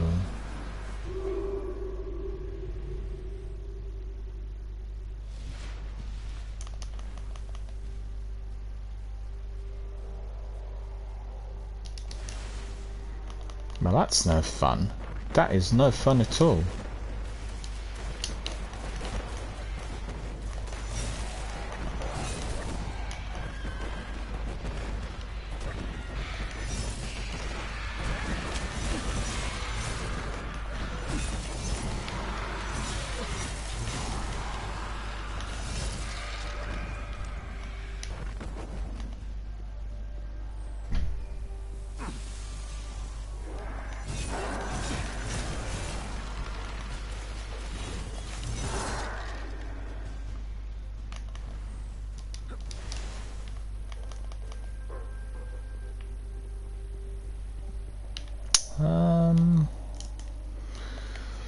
Good job I bought all these synths, you know, I keep using synths all the time in Sealers and Nightfalls, and very useful.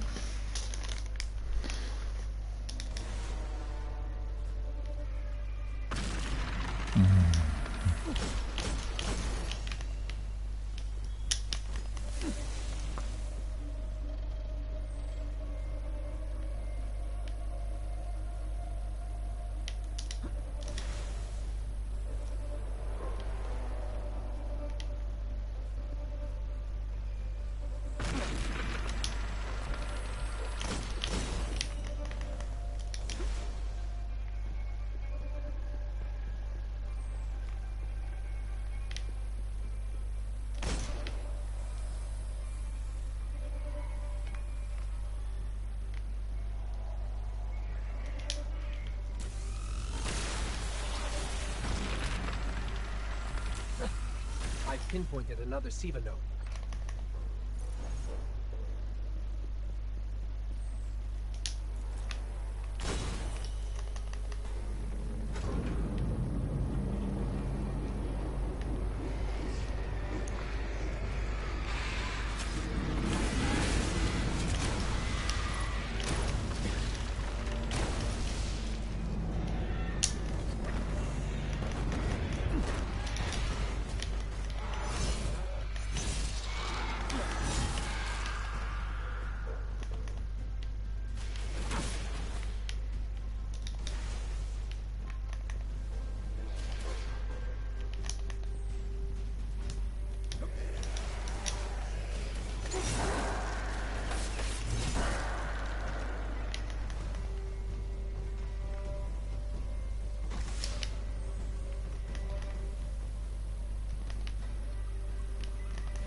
Oh, it's beautiful.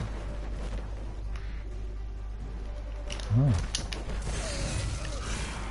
He really got me. Didn't see him. Snuck up from behind me, I think.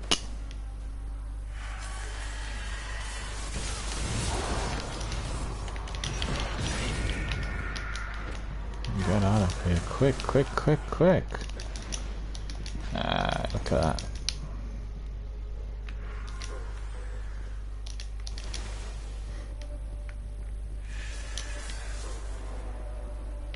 Okay.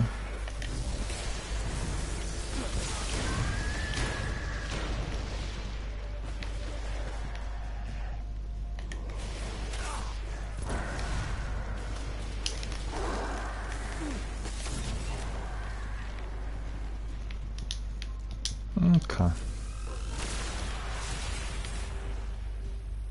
Picking up one more node. Let's go get One more node. Don't tell me I'm gonna be the only person here all the time. Should be somebody else joining us, right?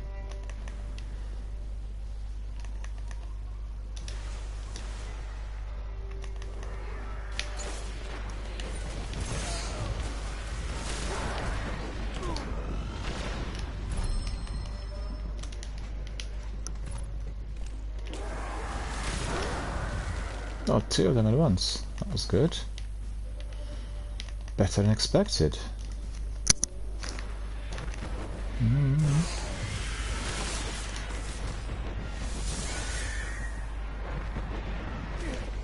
No, no, no, no, no, no, no, no, no, no, no, no, no, come on. Where was he? Mm.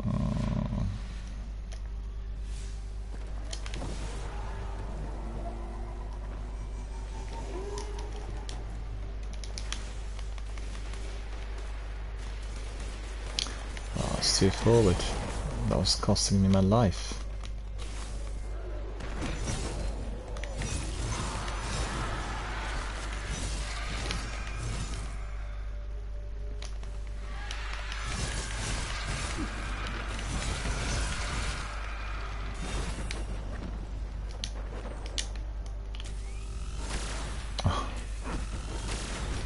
Missed it. It's ridiculous.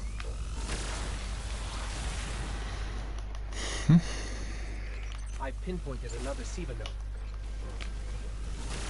Come on, what sort of shooting is that?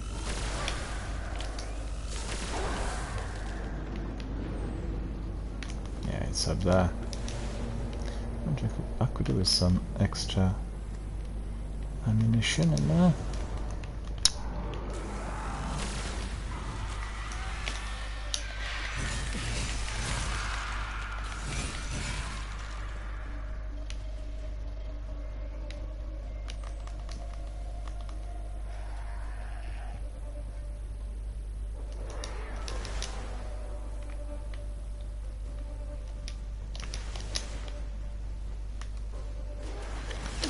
Always worth opening some of these chests.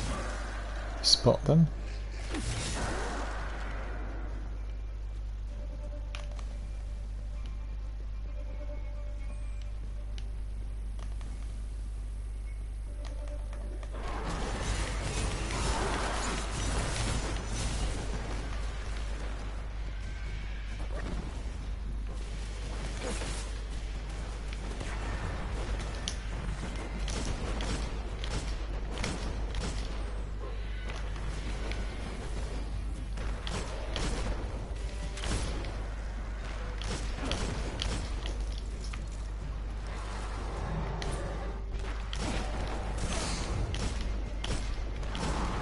God, it's taking a while. Actually not. I need to eliminate those wizards down there. Got me last time.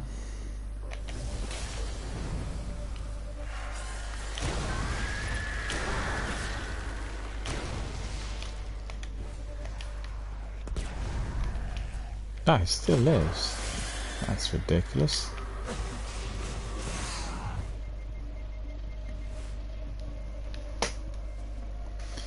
I'm not very keen on that smoke, I've got to admit. It's always slowing me down a lot. Okay, the wizard's gone.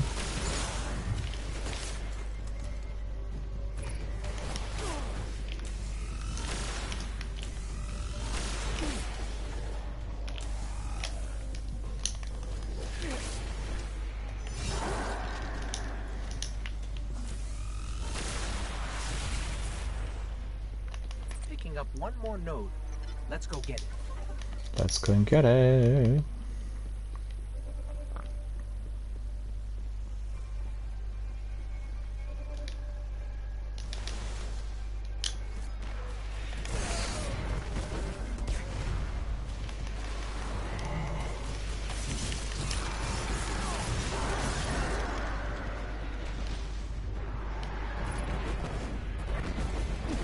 Oh. That was it. I get it. They came in through here. A whole lot of them. That's why I died last time, right? Okay. Deadly. I'll need my golden gun, methinks, for that wizard.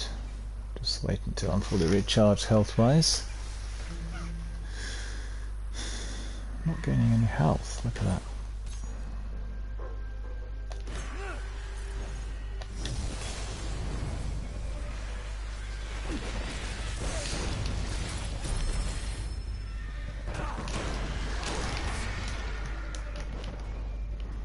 Okay, that's better.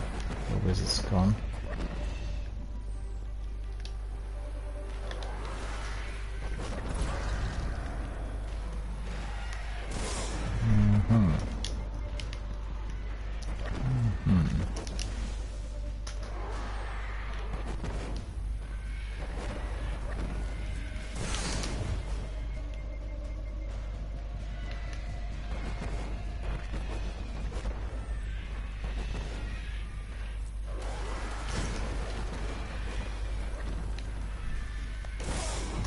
don't see what's up there.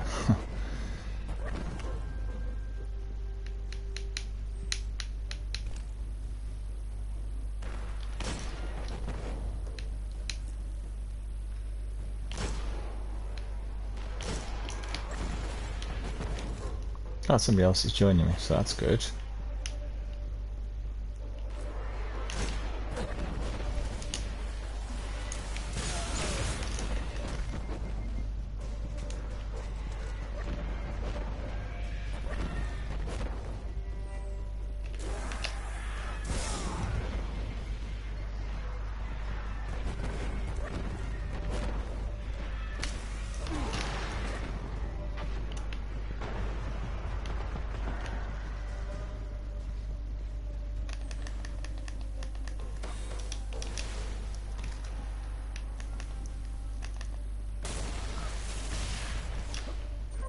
That's the last node. Security protocols are clear and hackable. Push forward, Guardian.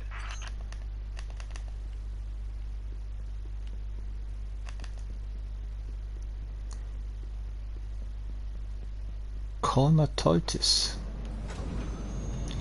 The splicers have fortified comatose, the I guess. We've got heavy resistance.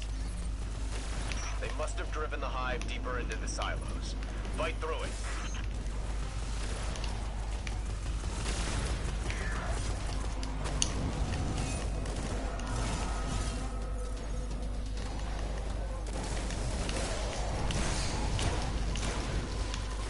I'm pinging new SIVA energy spikes below us. Multiple nodes. Oh, I all got killed powering as well. another barrier. But I can't nail down their Oh, locations. I thought we eliminated the one on top. I'm pinging new SIVA energy spikes below us. Multiple nodes, all powering another barrier. But I can't nail down their locations. The readings are too sporadic. You know what to do, Guardian. Find those nodes, unload on them, and keep moving. Keep moving.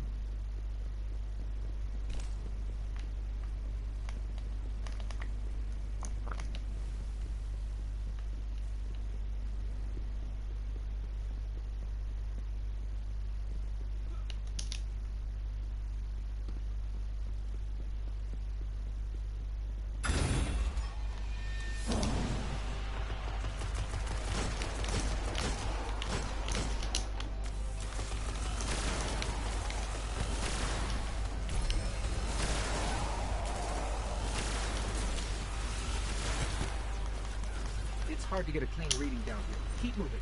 The closer we get to each node, the Keep easier they are to moving. match.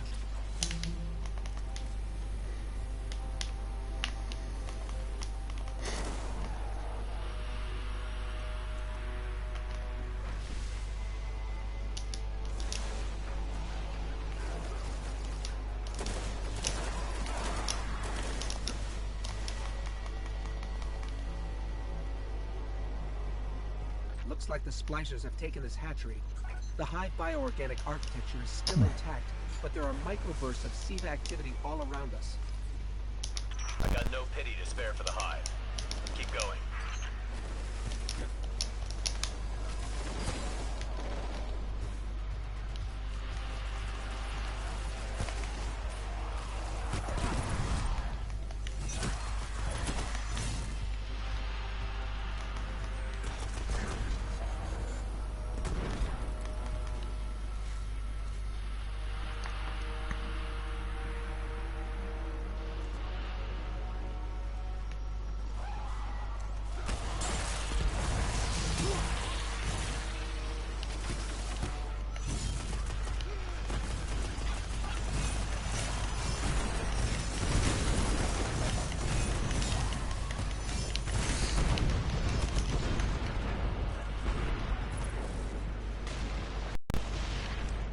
Okay, that's Still the getting last strong of the SIVA nodes. readings. There must be another node.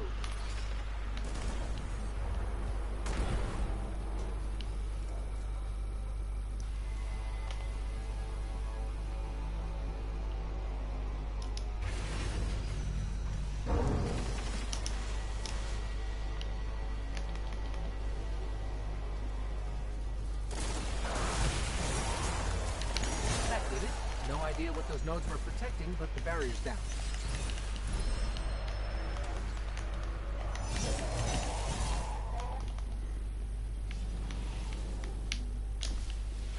Okay.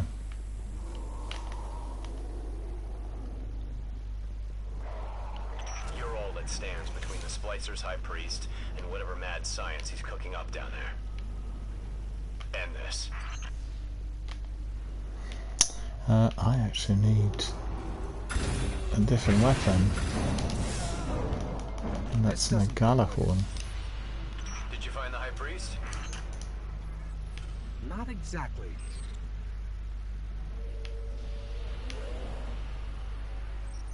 Let's get a closer look at that thing.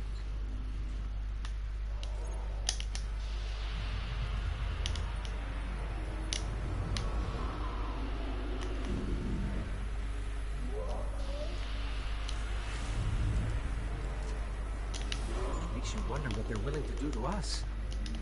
Sounds like you're about to find out. Eyes up, Guardian.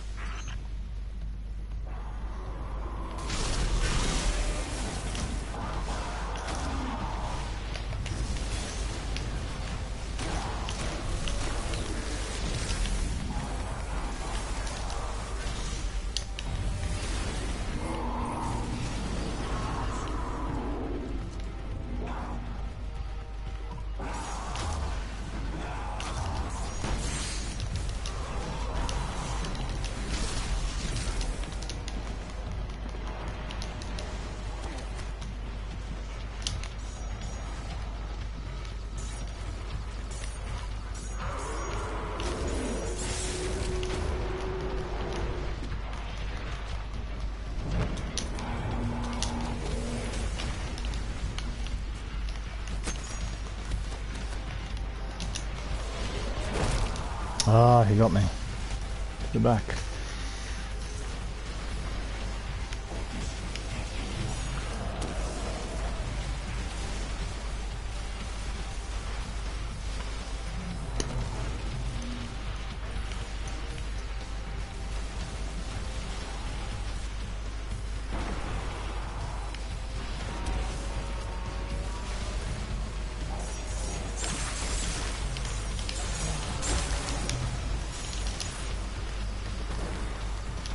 So I go.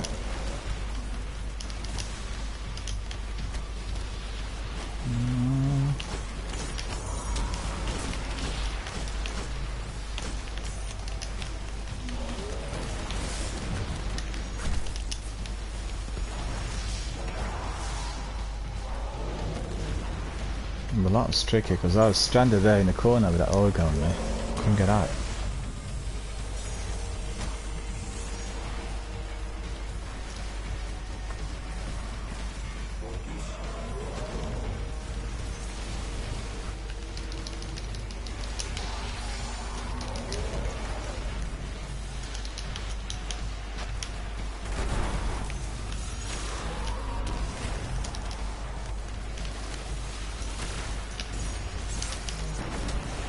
Olga's in my really on my case. It's annoying.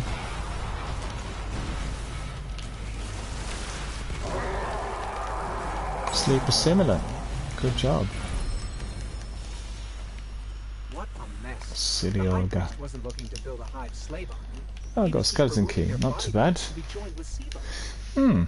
Bioengineering's become the Splicer's main MO.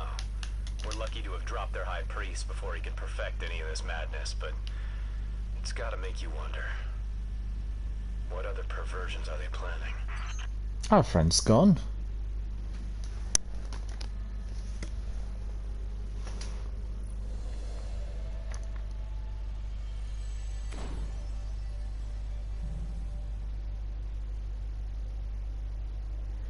$167 kills, 59 medals.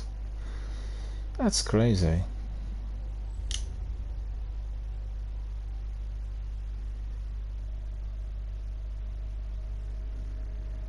I'm so hungry and I've got to have something to eat shortly. We'll just look at the admin first before we carry on. Before I have a snack as well. Not a good idea to be streaming with that, you know, that hunger setting in. That's increased discipline, increased strength. Change stats upgrades available for this armor, defensive reflex. Alright. plenty to unlock.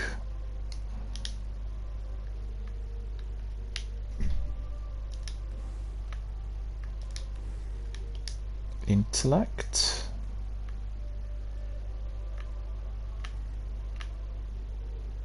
One legendary. 2 legendaries. Alright, let's see, maybe we get an exotic out of these. Hard to tell.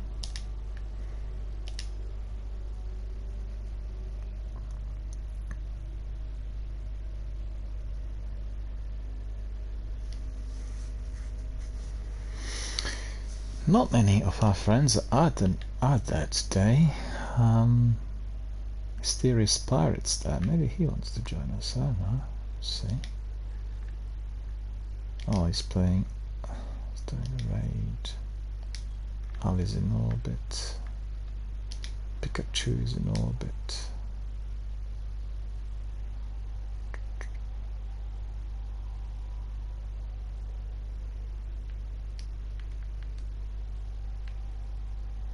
So good to see that green bar in there, right?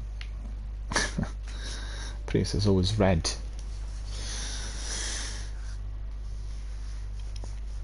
Which tells you my internet connection is actually healthy for a change. Right, off to Master Rahul.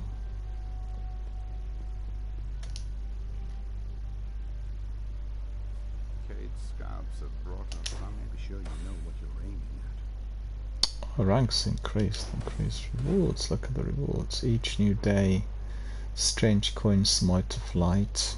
Okay, should be also some extra engrams.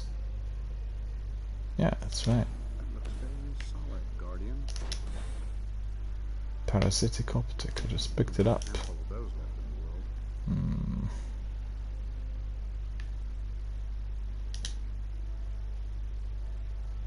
Void catalyst, increasing discipline, so that's not too bad. I use void quite a lot, so maybe a good idea to use it. What's that one? 3 coins. Okay.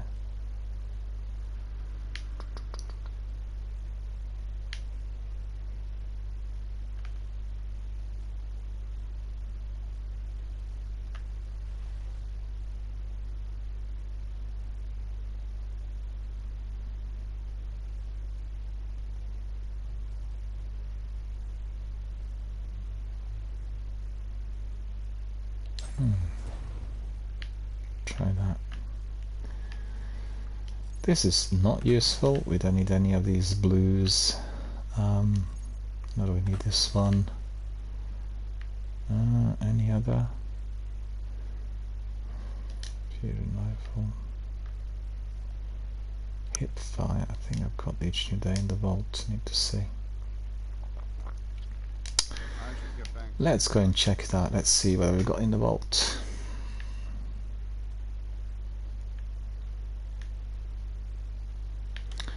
Keep forgetting what it's called now. Each new day. Hero formula. Wizard.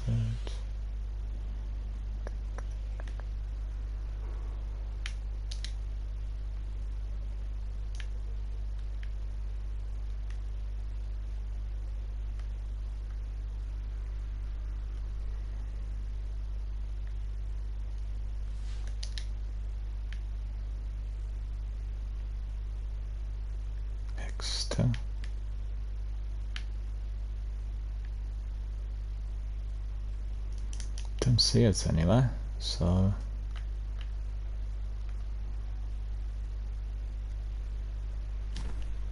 put it in the vault and the primary scout rifle.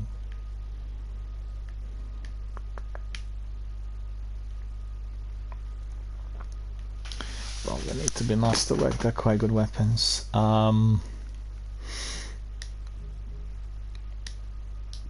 Just a second, what was that? Nova Mortis 370, 370. What's the difference there? Let me see. Feeding Frenzy, perfect balance. Perfect balance. Negative rounds. It's identical, isn't it? Yeah, so don't need two of these. 370, 370. Get rid of that one.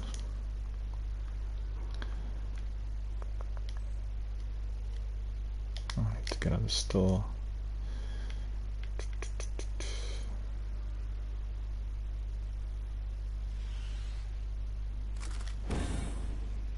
Exotic shard, right, so not too bad.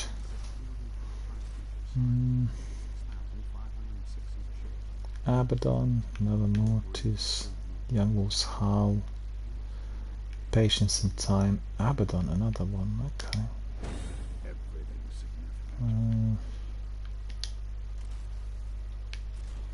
Feeding Frenzy, perfect balance, Incendiary, okay. See what's on that one.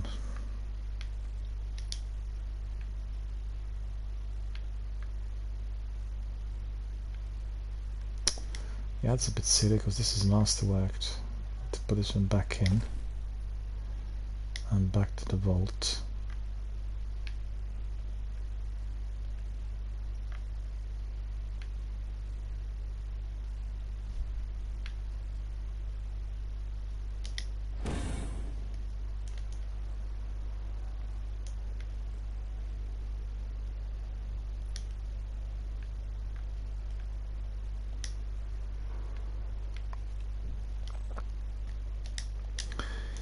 That's so fiddly, the inventory and the admin in Destiny 1. Once you get used to the admin from the sequel.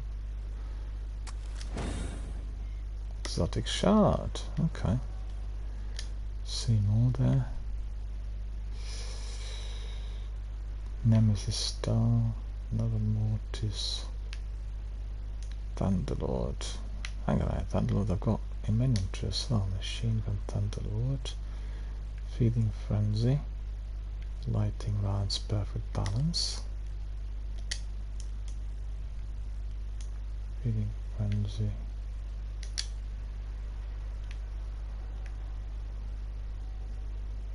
Okay. Can get rid of that one as well. Don't need doubles.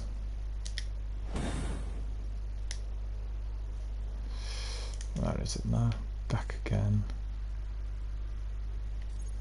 I think they really need to set up traders for which you can sell these weapons and make currency exchange. You know, that's something that's so common with other games, but in this one you can't be selling your weapons. You're just dismantling and picking up materials. Well, yeah, it's got its own benefits, but still.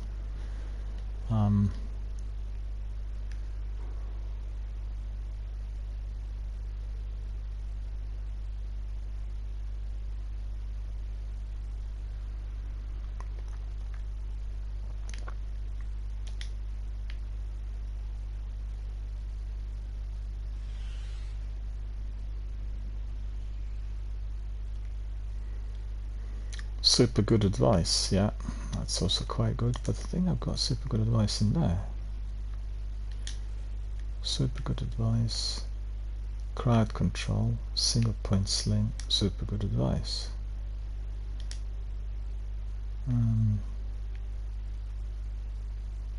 Where is it now? There it is, super good advice. Control, single point sling, super good advice, okay. Get rid of that one too. We do not want to be doubling up on anything.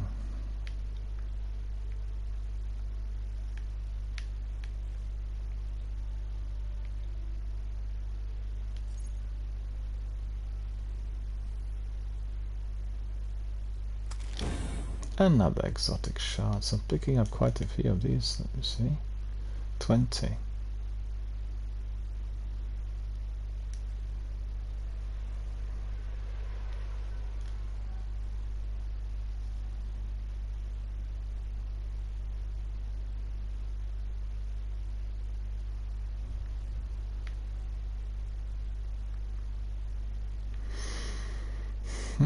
Imago loop.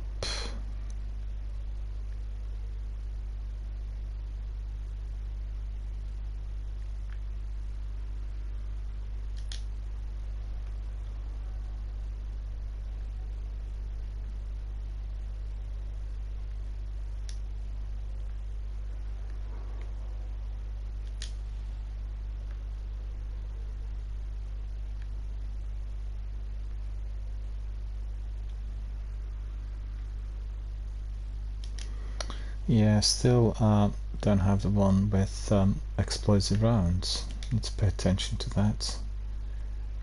Our friend told us about it recently, and loops area, so I think I want to have the option between the two Imago loops. And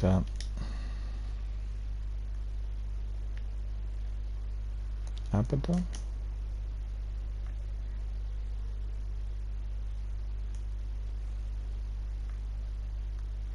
No, that's all good.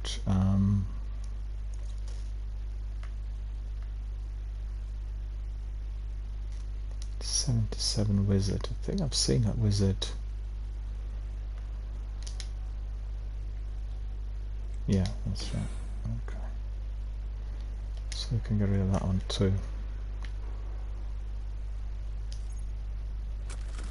Right, I'm fed up now with this. No need to be doing it anymore.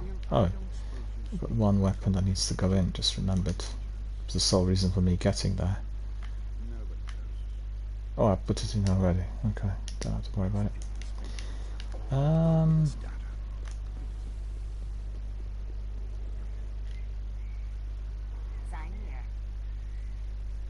Treasure pack.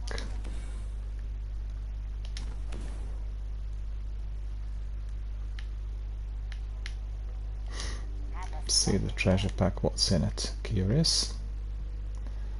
Always good to get some gifts.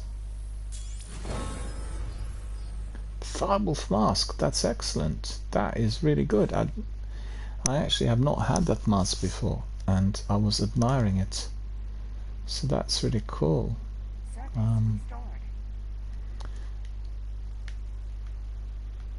Zenith had it, and Sekapoop also has it. So finally I managed to get it.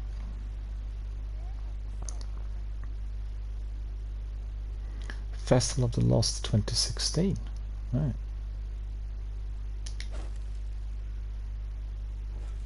Look at that. Wonderful. The only trouble with those masks in Destiny 1 is that they reduce your light level. That's not the case in the sequel, so I think I prefer the system in the sequel as it stands today. Oh, okay, so that's all sorted. What else have we got there in the post box? This one. Encrypted engram class, encrypted.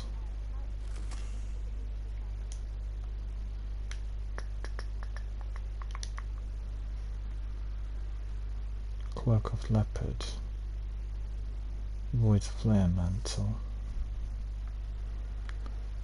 Okay. Check. Have a nice day. You know, I keep deleting this, but sometimes you get an exotic out of the blue. So, What can we do for you? it's not frequent, but it did happen a few times. I just saving time, that's all there is. One more I think we'll do, and then we'll depart back into the orbit. We'll do some other activities.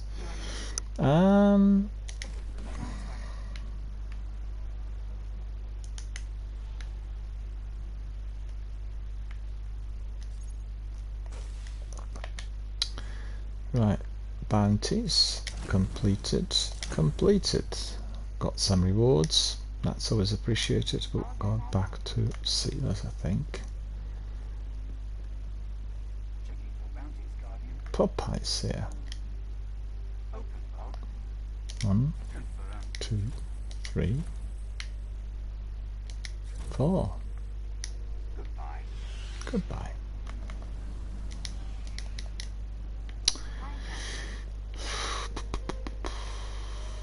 So just quickly think what we can do next.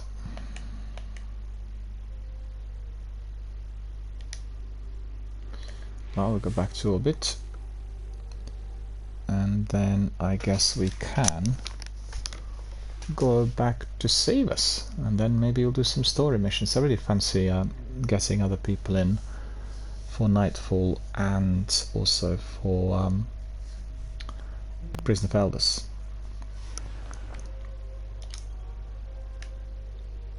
So we're off to the Savus. Just to remind our friends, we got some new modifiers in the exposure. They have shields, the enemies. Specialist weapon is damage favored, solid damage from your sources greatly increased, and enemies appear in greater numbers and are more aggressive. Well, Sea was always challenging, never easy.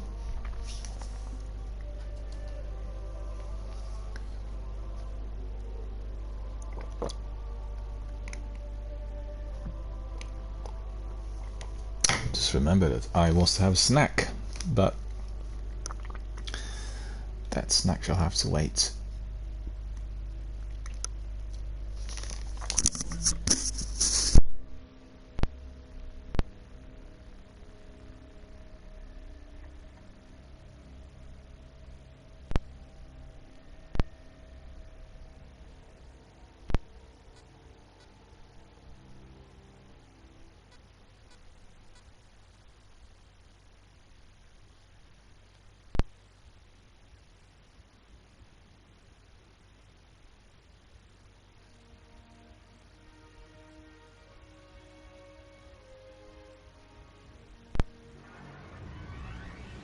The Vex still mourn the loss of the Nexus Mind.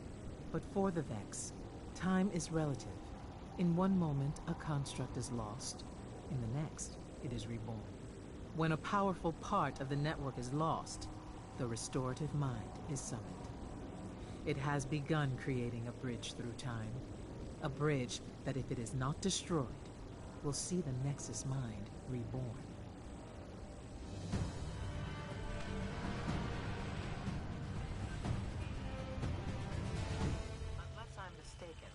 Barrier technology of this nature is unstable. She's right. Find an arc source. You can use it to short out the barriers.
Well, there are some people in there, wouldn't they? That's good. Not alone.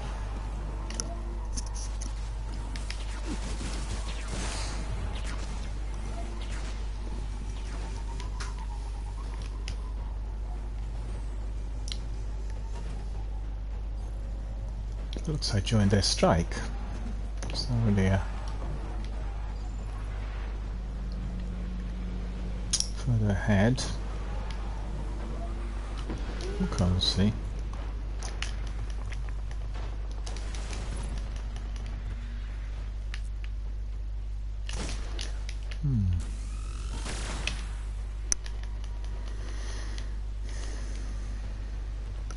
Solar weapons worked best because the modifiers, just remember that.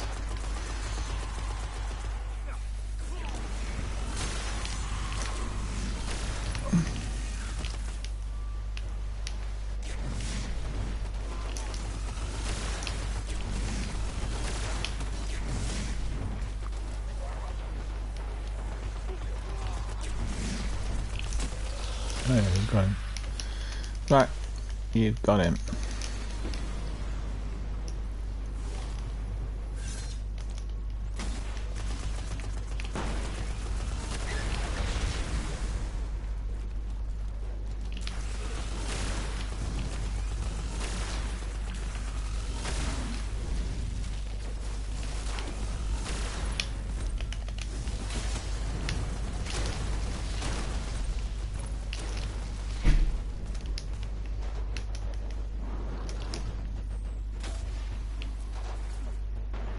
Oh, that's good. God, I sorted everything out in there.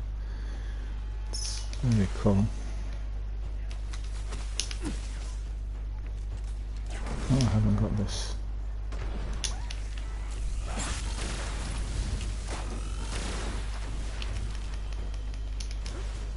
No, no, no, no, no, no. Hang on. Forgot about it. I need to put my other weapon on. Boltcaster. I really miss that spin and boltcaster, you know. Once you get used to your dark drinker, it's so easy to look at him.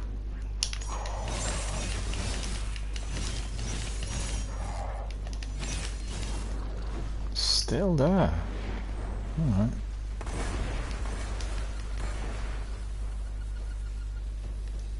Gotta be guarding your guardian, of course. Oh yeah. Where's that? Oh, you got him. Okay. Did you know the Vex are organic? Within their metal frame, a heart beats. They shudder at your approach. An approximation of fear.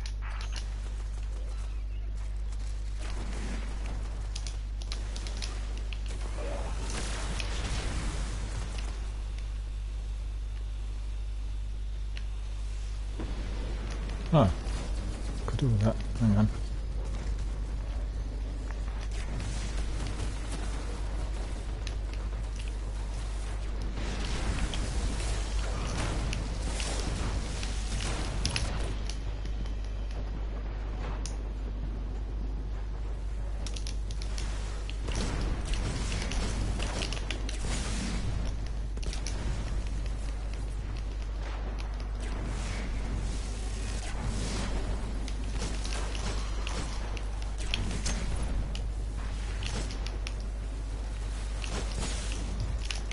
Come on! I was able to evade me, I didn't get it.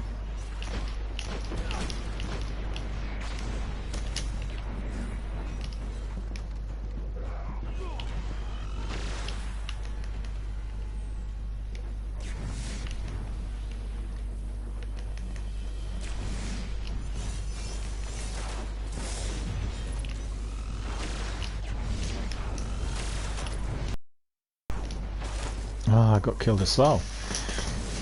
There's a sniper somewhere, I couldn't see where the sniper was.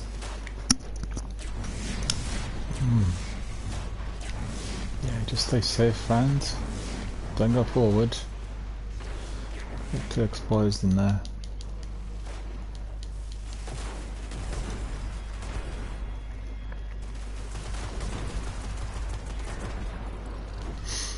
Four, three, two, one.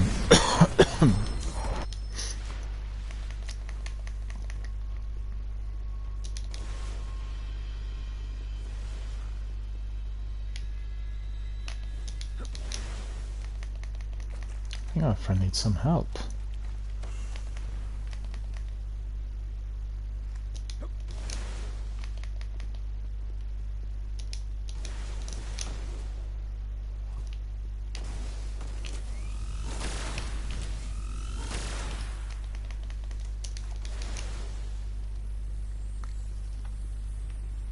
Oh, this thing there needs to be destroyed.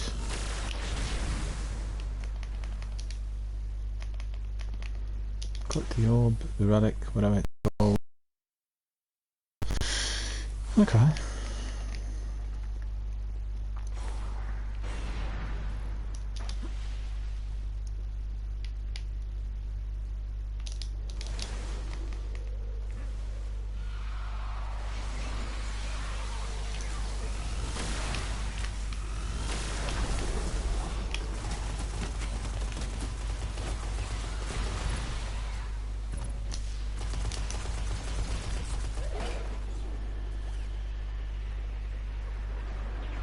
That weapon's quite good that he's using.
That was alright.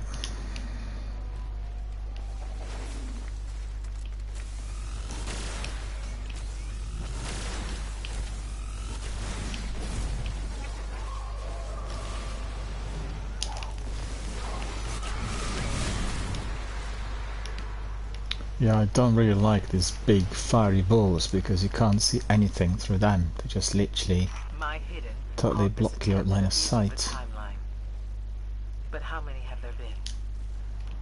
Does the world stand as it does because of the Vex?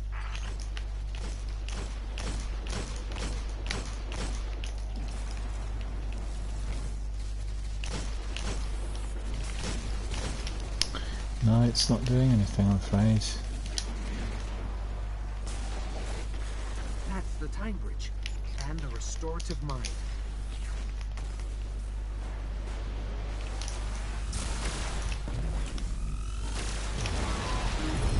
Yeah, you can see how powerful this rifle is due to the modifiers. Just make sure you always double check modifiers for Sealers and for Nightfalls, and then, you know, equip armor and weapons which are adequate. Capacitor just lit up. You know what to do. Yeah, we know what to do. Ah! Need to change weapons.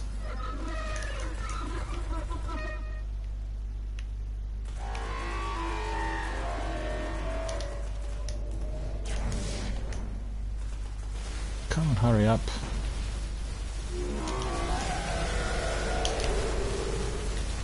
Too late. Too late.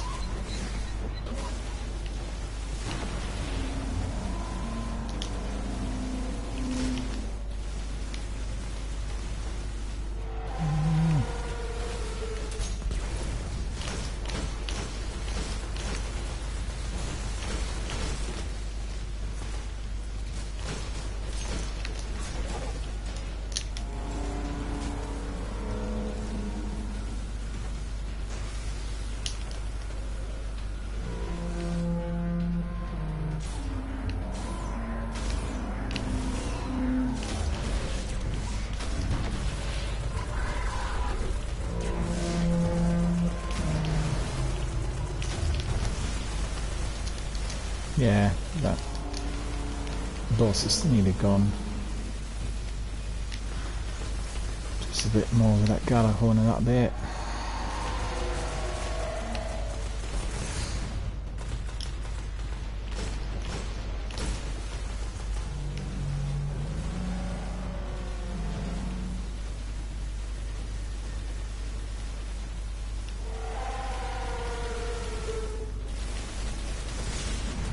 You're gonna pick it up, alright.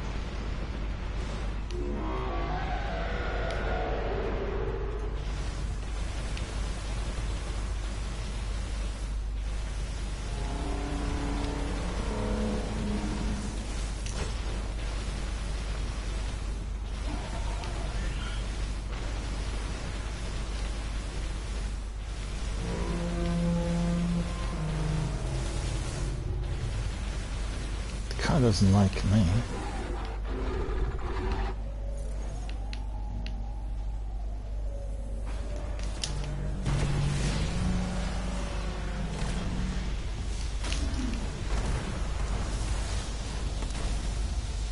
Oh, it's gone. Alright.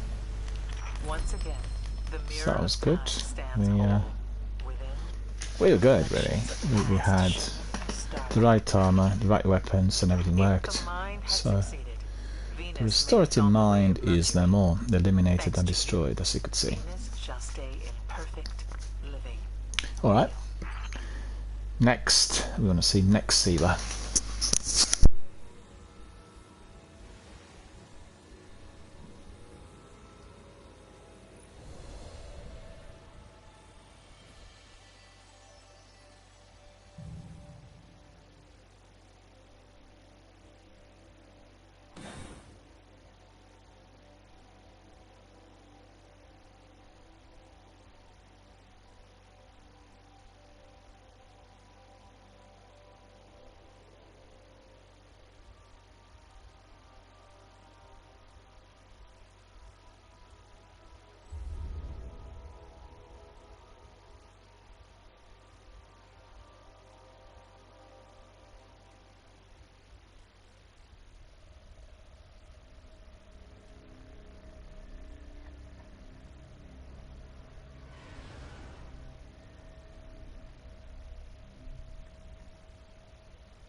Looks like our friends are going to stay with us, which is obviously very good. Much easier to complete sealers and also to walk through them. What's next? The next sealer mission is going to tell us what we are about to be doing. Brothers are pretty angry they lost their commander. They're leading a team to blow the Dreadnought's core. Core goes, most of the system goes with it. You're gonna make sure that doesn't happen.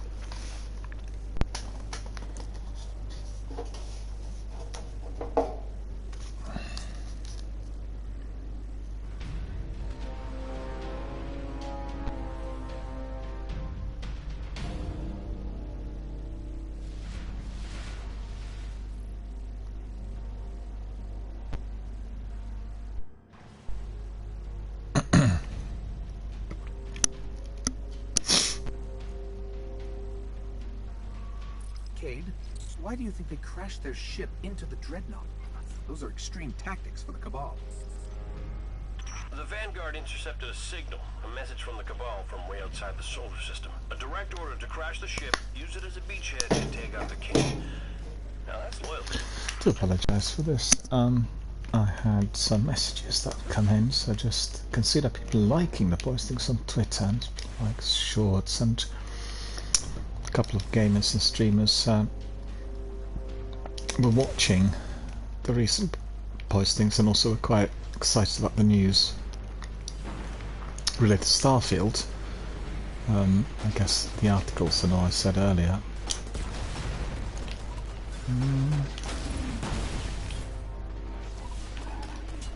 It's a waste some of those rounds because I need another weapon, and you know what that is? That is our raised lighter. Our raised lighter's got no ammunition, which means we need to be throwing in another synth.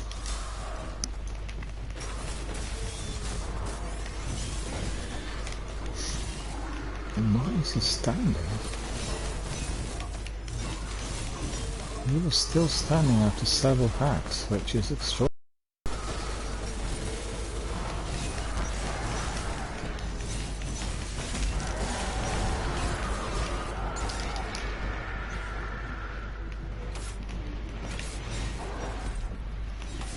Where is he?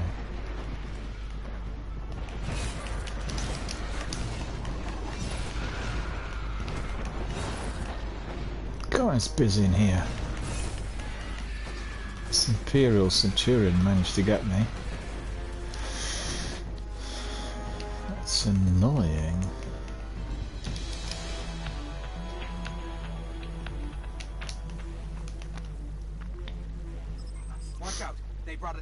gunfight. What's going on in here? Cheesy Chip Kitten, look at that.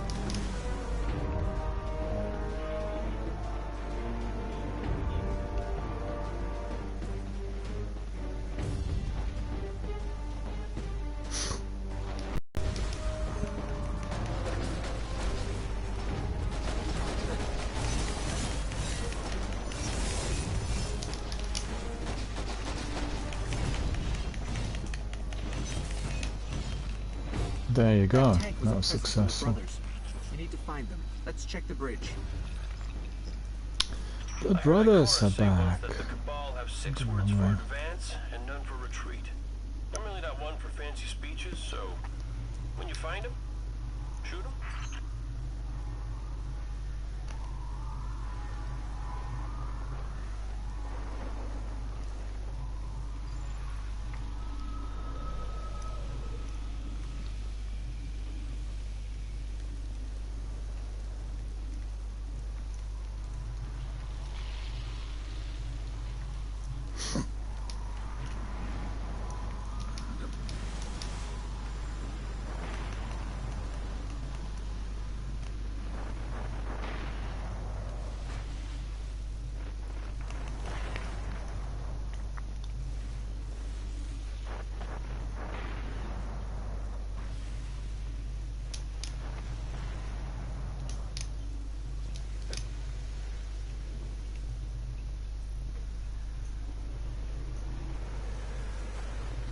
Taken and Cabal fighting for the bridge.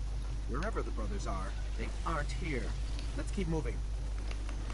Let's keep moving.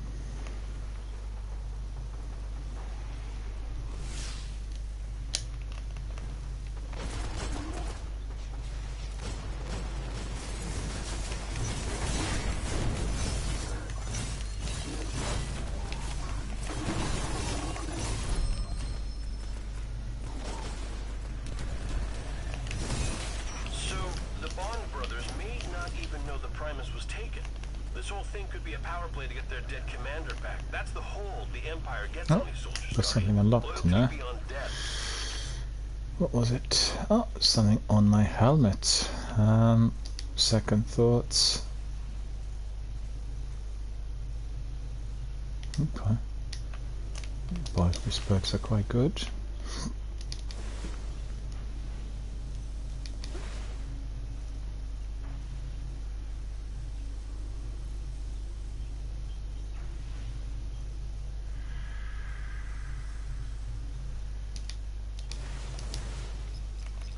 That is a lot of Cabal explosives hooked up to the Dreadnought core.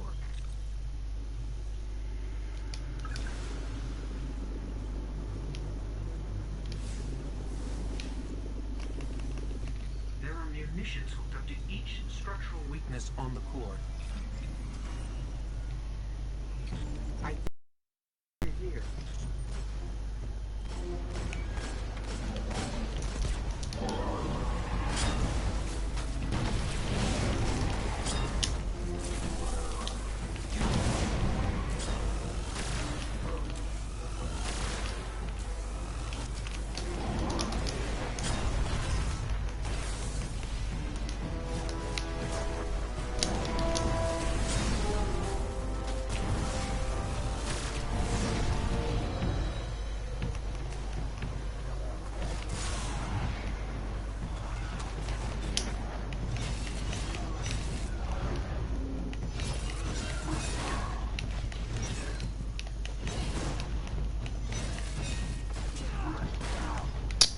Oh, look at that.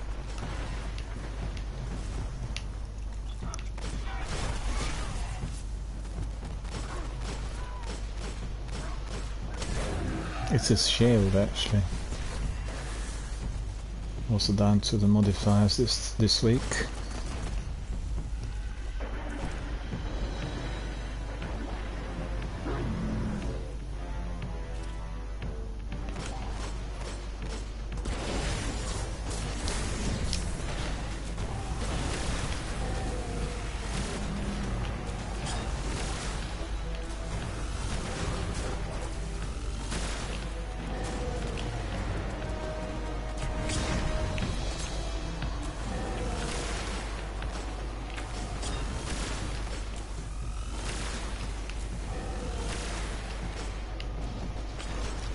Still alive and kicking. That's not what we want to see in here. We want all of these guys horizontal.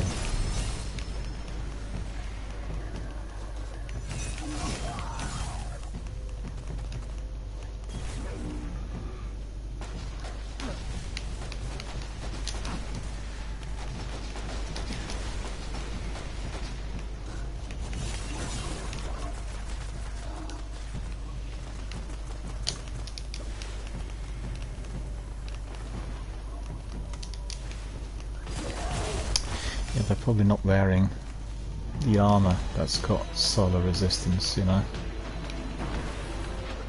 So,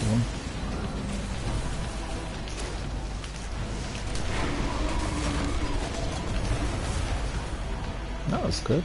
My super duper worked.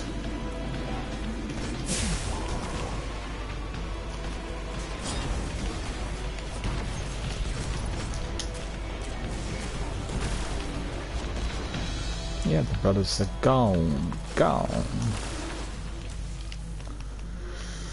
Trying to catch this enemies whilst they're still hovering about. Yeah, we got it. Keep doing this Vanguard thing for the perks and bragging rights. How many skeleton skis do I It's have? nice to keep the system from exploding too. 5.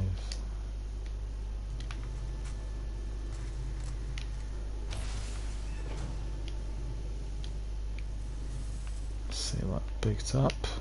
Not so. He's got that cloak, which is presently in my, well, with the postmaster.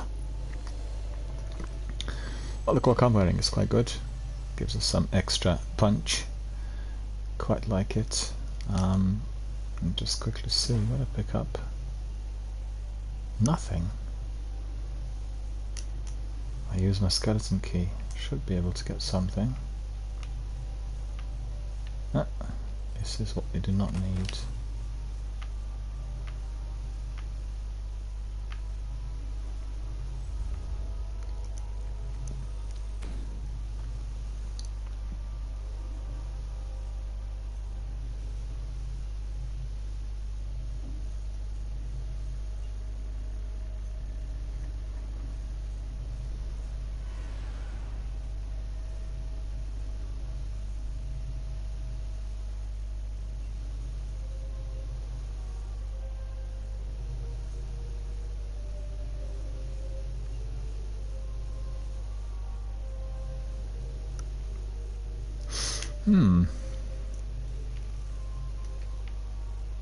Another Endrin.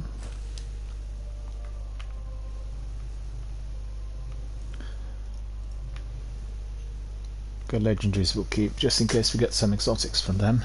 Funny story for you. We'll see. Remember that Hard to Centurion tell. Oryx took right after you landed on the Dreadnought? Then the Centurion and the Taken Ogre tried to stop you from killing the king? Didn't work. Shut The us Centurion's down. Bond Bring brothers in are Shudder. pretty angry they lost their commander. They're leading a team to blow the Right, Dreadnought's righty. core. Core goes, most of the system goes with it. You're gonna make sure that doesn't happen.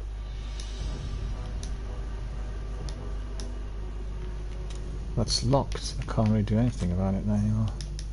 It's a glitch.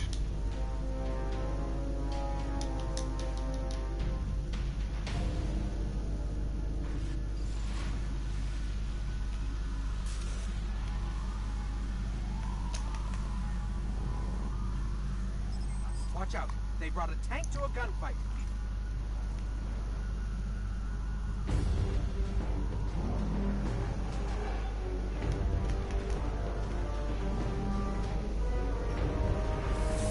Oh, it's still on there.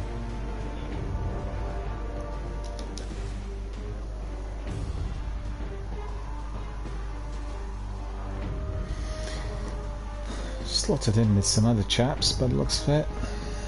Happy with the strike.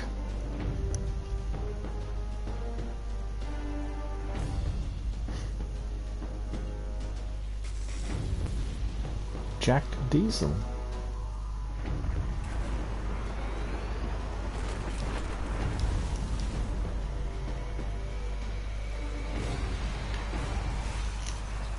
That went well. Let's head to the bridge. See if we can reacquire the brothers. I can't tell you the number of scouts I've lost to these brothers on Mars. They need to be stopped. Go careful.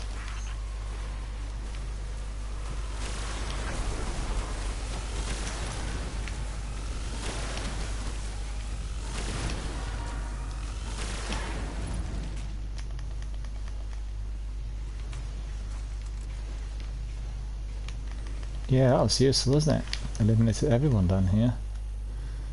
Nice and easy for everyone to stroll.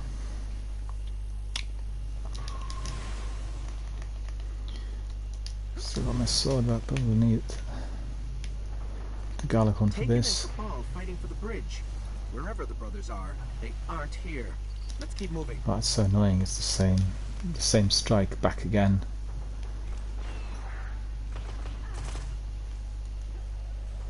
No fun, really.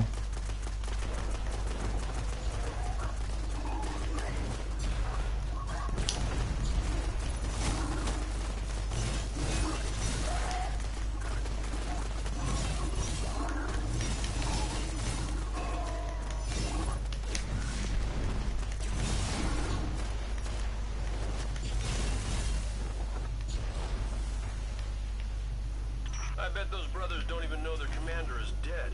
Their attack might be some kind of ultimatum. Give us the Primus, or we blow the ship.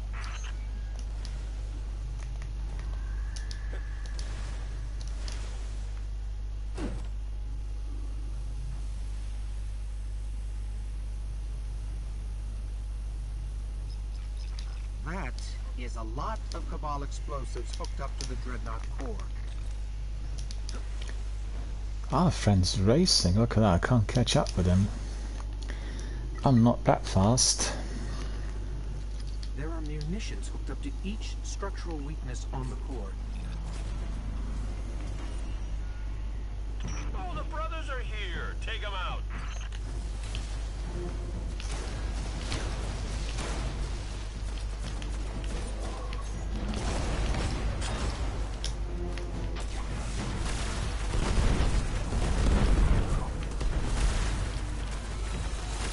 God, that was almost quick elimination, wasn't it?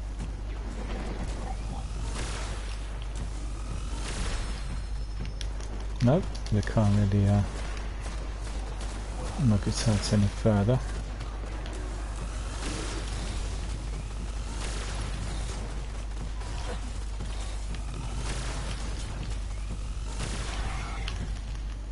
Mr. Diesel, we got some heavy ammunition in there.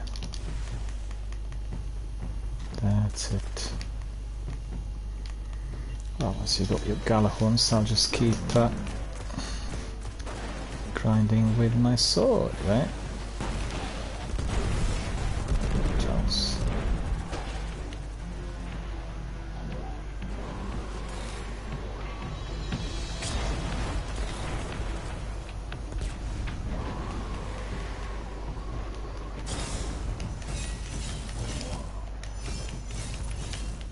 Nope, didn't work.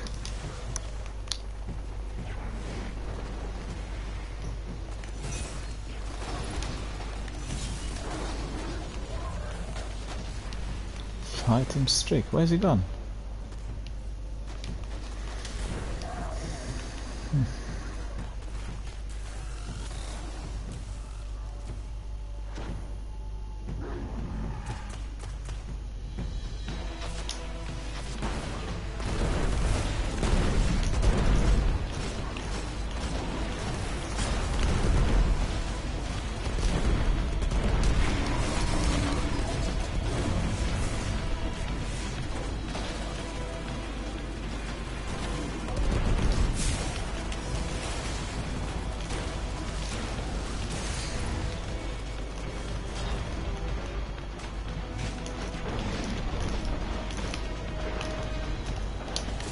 Oh, come on.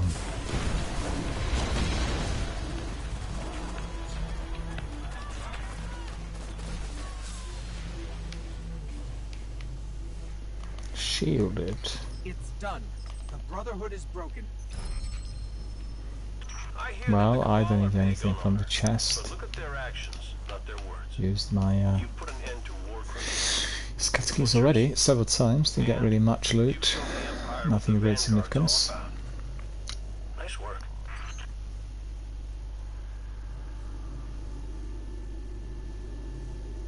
Well, we'll carry on. Let's see whether our friends Diesel and his mate Church will stay with us. That remains to be seen.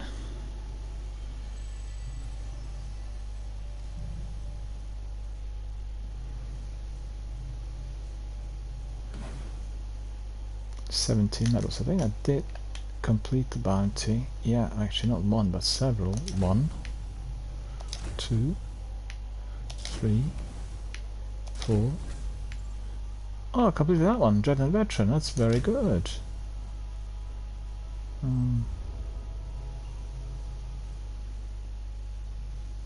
That's been with me for such a long time. Don't know what's happened.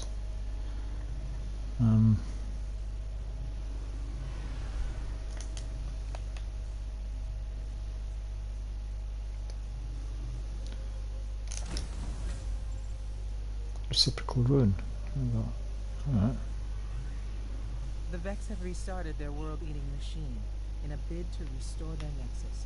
In time, Venus will be consumed. And listen to this. Scouts report that the Vex have upgraded the Nexus mine with tech from the Vault of Alright, doesn't matter. Do you need something? I thought I should have gone back to get some extra bounties. I'm sure. But Let's take that Nexus mine. never mind. We'll do it a bit later.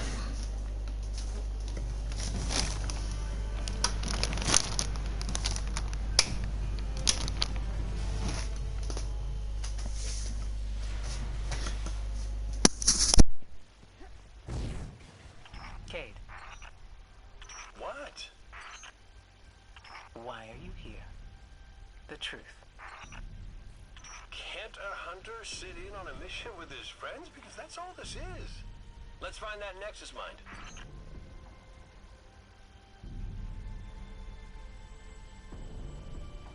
We keep knocking the fallen houses down and they keep coming back. If they weren't out here killing us, I'd be impressed. Break their command servitors, and you break them.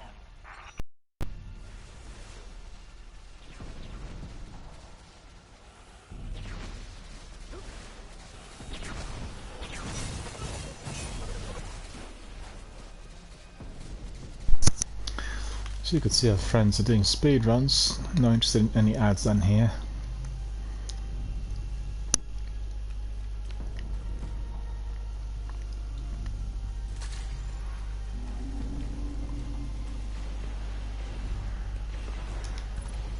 They got through here so fast.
Every servitor down brings us closer to ridding Venus of the fallen.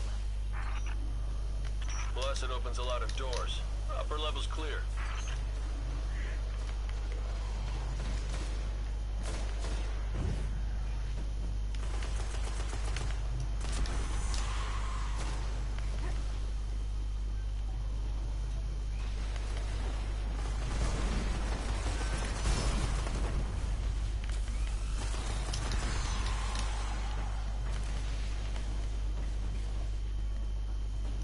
Mr. Church, you're too fast for me, sir.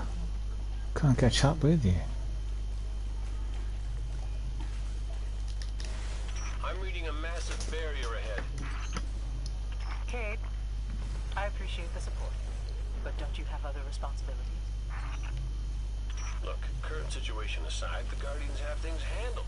Doesn't leave a lot for the Hunter Vanguard to do. If you're bored, the Warlock Halls could always use a once-over with a mop. What was that? You're breaking up.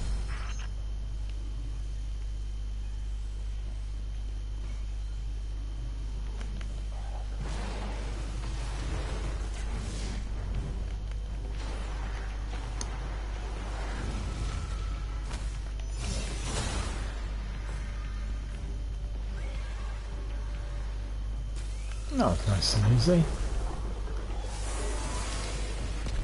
And having such ferocious teammates really helps.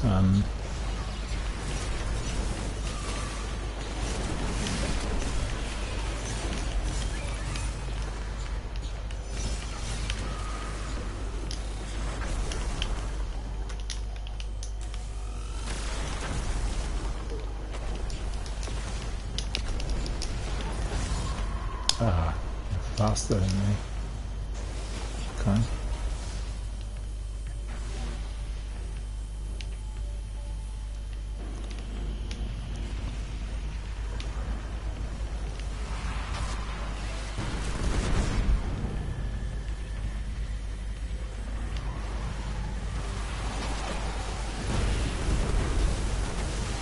That barrier would have taken considerable resources to power. I think they're scared. Validate that fear, Guardian. Yeah, they have Galakhorns, so I don't need anything really.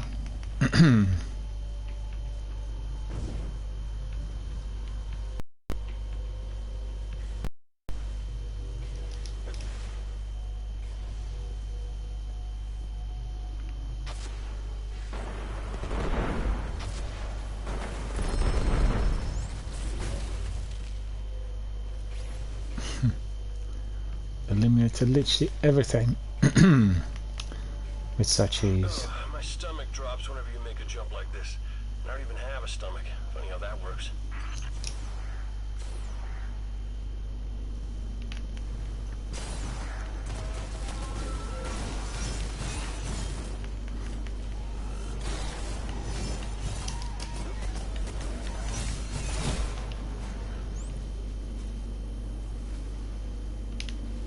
Well, there's no chance for me to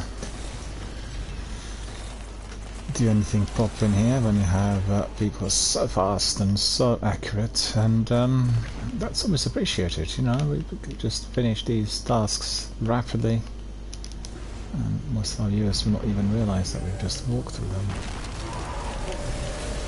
That mind is wielding a significantly upgraded chassis. I bet bullets still work. Aren't you glad I'm here to help?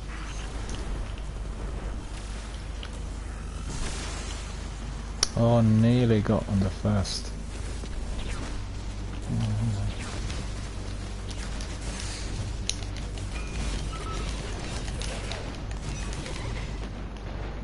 To get to the light.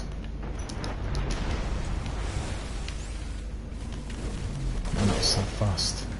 Well, Guardian, Ikora, That was so fast. but I've got a legion of hunters to oversee, which is less fun than it sounds. I think they think I'm too hands-on. Alright, next. Wait, what? I've got some perks unlocked. That's good. Switchblade. Despite our enemy's best And efforts. then we have pulse rifle focus.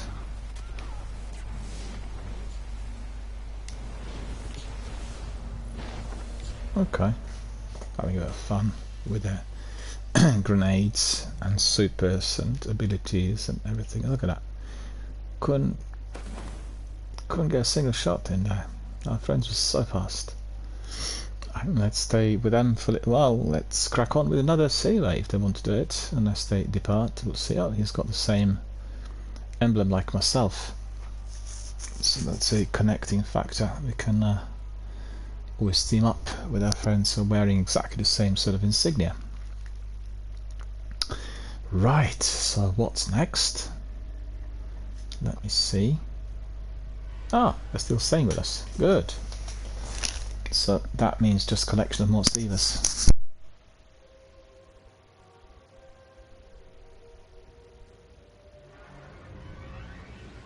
Guardian, we've picked up a high-gain transmission. Origin point is somewhere along the coast, near the Cosmodrome. Я в опасности. Системы повреждены. That's Rasputin, the AI Warmind. If I'm understanding him correctly, it's a distress call. There are so few ballet fans left, Guardian.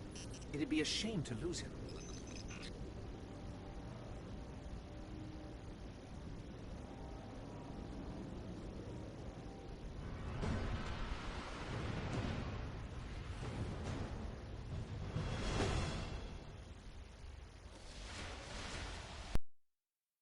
We can't afford another Omnicorp situation. Get in there, assess the threat, and aid Rasputin. A threat to the Warmind is a threat to the city as well.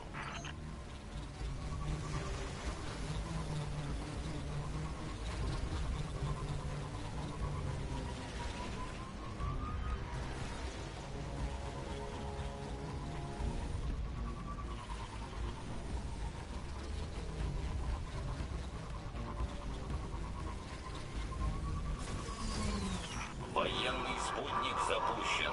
Коды доступа внутри. Rasputin's dropping a warsat from orbit. It contains codes we'll need to gain access to his bunker.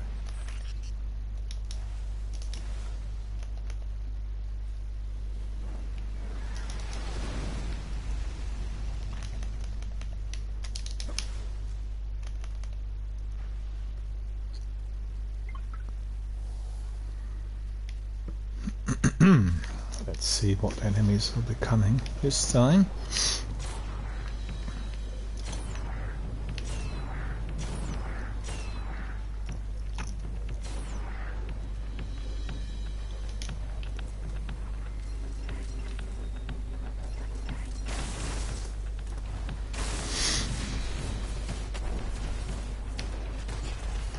Oh, look at that, it's burning.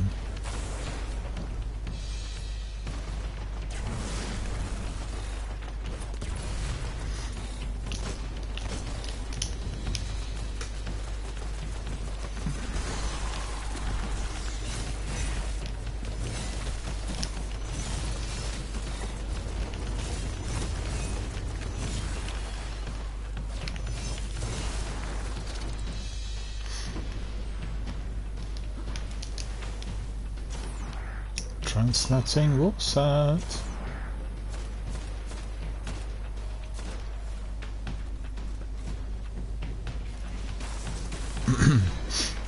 I'm going as fast as I can. You'd think Rasputin would have made this a little easier on us.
Got access.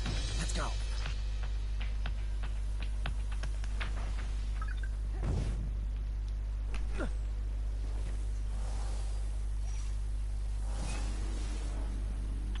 Доступ получен. Аннулирование протокола. I'm detecting comm signals deep in the vault. Anyone with a radio could have picked up Rasputin's distress call. If we don't shut it down, half the Cosmodrome could be at his front door.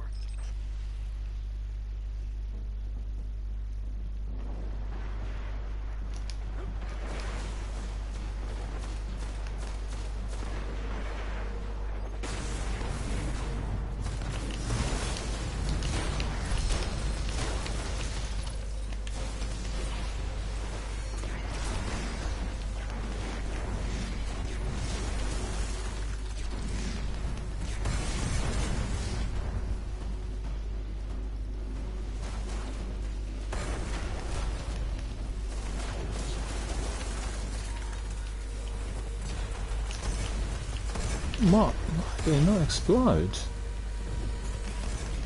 Ridic. I could try to override Rasputin's system locks, but no telling how he might react. Must be some other way to bypass his systems. Yeah, no grenades, I'm afraid. Fully recharged. He's not happy. You're through. That's all that matters right now.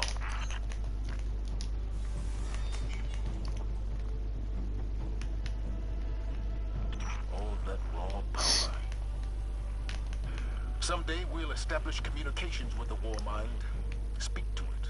Understand it. If we are ever to reach a second goal, it will be with Rasputin at our side.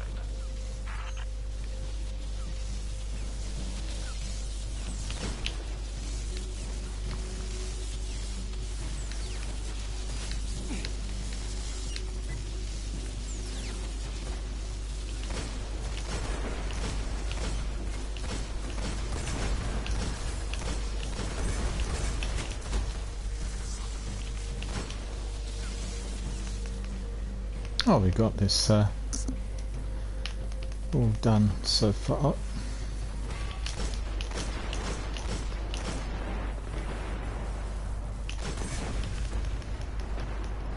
That shank was glued to the ceiling, didn't want to go anywhere. Crazy.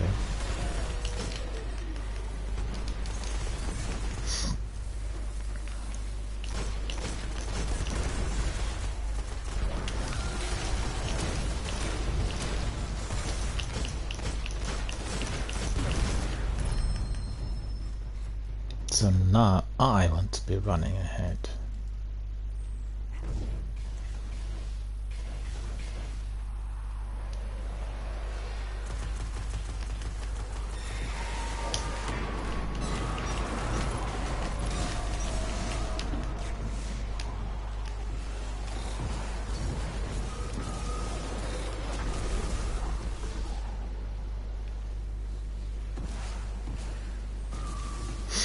Rasputin's genuinely worried. I think they're trying to bypass his database and gain direct control of the Warsats. That would be... Yeah, I need my Galahorn, and I need also a synth. That's it. Got everything sorted in there. Nice and ready for that shank.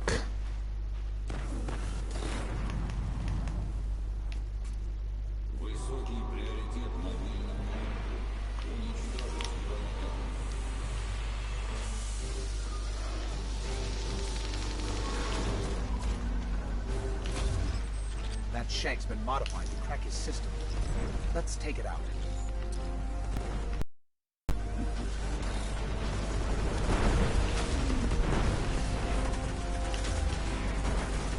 Yeah, that's like really rapid. His best weapons, you know, takes no time. Zavala, these breaches are a serious threat. Has the Vanguard tried to reach out to him recently? Get him to understand we're allies. The last time we sent in a team was years ago. We found what remained of their bodies scattered across the Skywatch. Noted. In the meantime, I'm sending a team to seal the vault. All thanks to you, Guardian. Impressive work.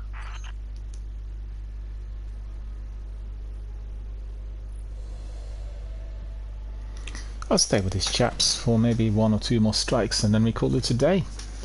It's been a good session. I enjoyed really our activities. Just a bit sad to see that there aren't that many people in there who would be participating live. But some viewers, some participants, which is always good to see. Also want to remind everyone that I'm running a charitable fundraiser for a British-based charity called Mind. It's a charity that helps people who are experiencing mental health problems or emotional difficulties, and they really need our donations, they really need our support. So if anyone is out there who has got some spare shillings and pence, please do donate. The link to all the information that is connected to charity, myself, Tiltify, the platform that is making it possible, is basically right at the top of the chat. It's pinned there, and you can easily access by clicking on a link. So a link gives you all the information on all these entities, and you also can watch our stream through the link, which is very useful if you are, for instance, traveling and using your 5G or 4G network. The Twitch app is using a lot of bandwidth, but the link isn't, as it is being done through the browser, so definitely worth a shot. You can keep the link just for your own personal reference. And just spread the news, tell other people about our charitable fundraiser. Make sure others also realize how important the charities are for everything that we do in our local communities, how important they are in terms of our overall health and well-being. I've been supporting mine for many years, and I liaised with the charity in the past professionally, worked with some of their professionals and counsellors, so I'm more than familiar with everything that indeed is very much part and parcel of the services they provide. And we'll be doing the campaign until the end of this year, so 31st of December is the last date, and I just want to see as much involvement from our gaming community as possible. I know that lots of our viewers are in other countries, so not in Britain, and you're not familiar with some of our charities, but the research that is completed by some of those organizations is available globally, worldwide, and any form of discovery, like for instance we've seen in Great Ormond Street Hospital with cancer research and with a treatment applied to some teenagers who are suffering from leukemia, is then of enormous benefit to everyone around the world within the health community, be it the patients or the doctors, and that's the way it needs to be approached. The advanced, well-developed economies, they have very, very good, very high-quality services. They work on research, and if you're contributing and investing in some of those entities, basically either the private companies or the companies that work for the good causes, like charities, then you are going to be able to share that knowledge with the rest of the professionals and the rest of the world, and that is always very, very rewarding.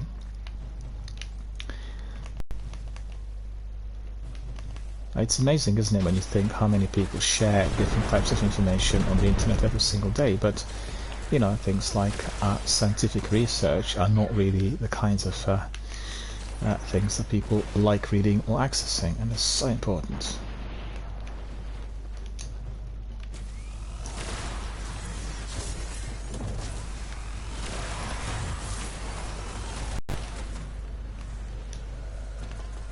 Can't get to that engram in there. No, you see.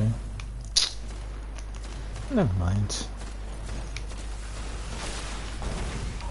We'll complete what is doable and what's made possible. Halfway through, but we've got major hive reinforcements inbound. Good luck.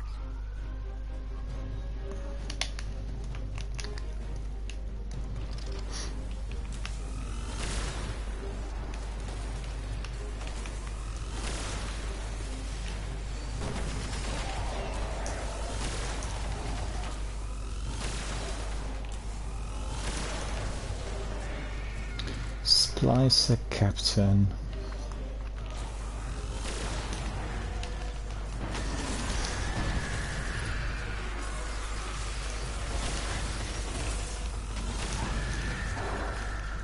I hate those wizards, they're a real true menace in here.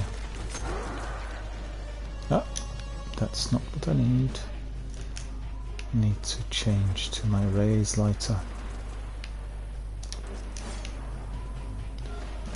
I got some ammunition as well there, so that's cool.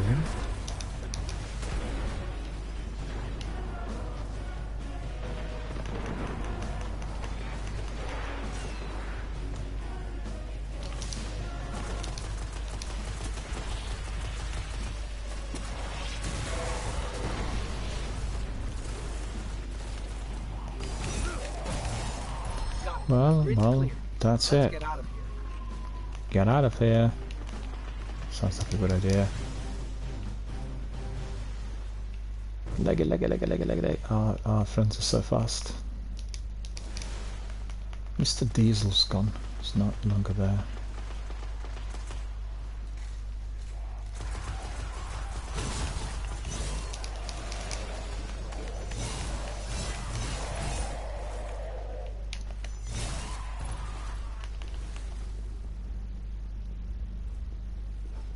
Deja vu. Me, you, a sea of devils and an angry machine god waiting on the other side. I'd say lock and load, but I'm sure you already did.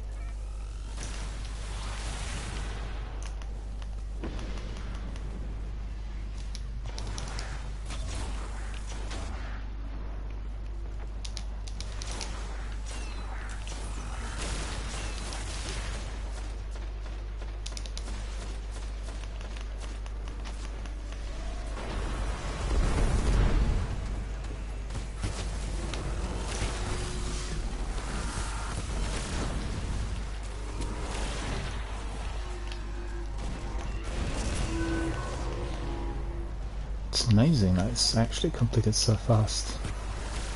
Why would the Splicers rebuild Sepix? They already have Siva. I can make a guess. Maybe an offer to the other devils. A show of power. You know, in Siva we trust, and in Siva all things are possible. Get in there. That's Show ridiculous. them that their god is nothing but metal. He really and should have not been able to win this. Sepix perfected, in all his glory.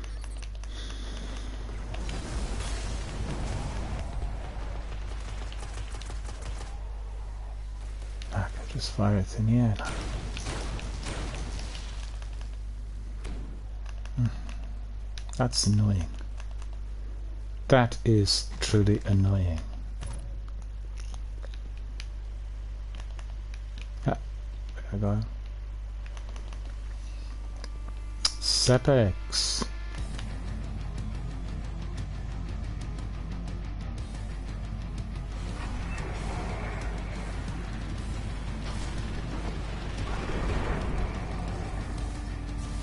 Oh, the gate is shut. That's ridiculous. Halfway through, but we've got major hive reinforcements inbound. Good luck.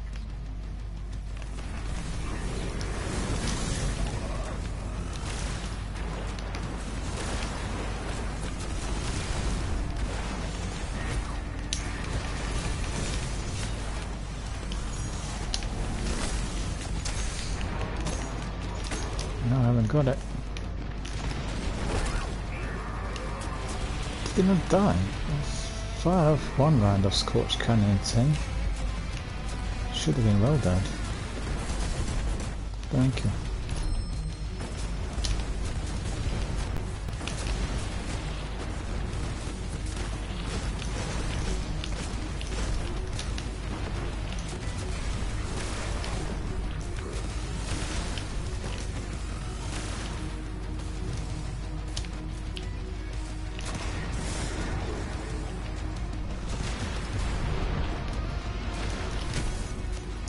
Something else got me. Boom! Well, it's hectic, lots of enemies out here. We've got kill the spell, but the same Splicer drag, which I think is the drag that's above us.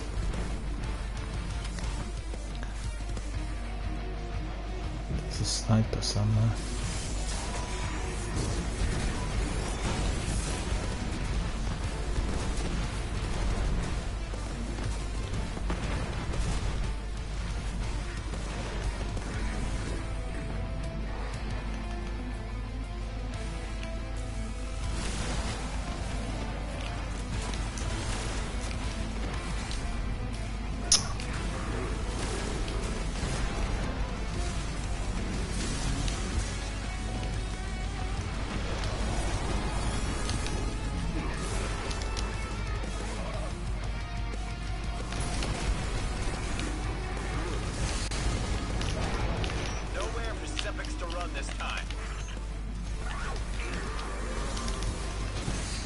No, that's extraordinary. That worked well with my where's that from? Down below. Was the Splicer's next big play. Present a god for all to worship. Then control the flow of ether to control the house. I guess they didn't factor us into the plan. Any wrench we can throw in their works is a good thing. And Guardian, you make one hell of a wrench.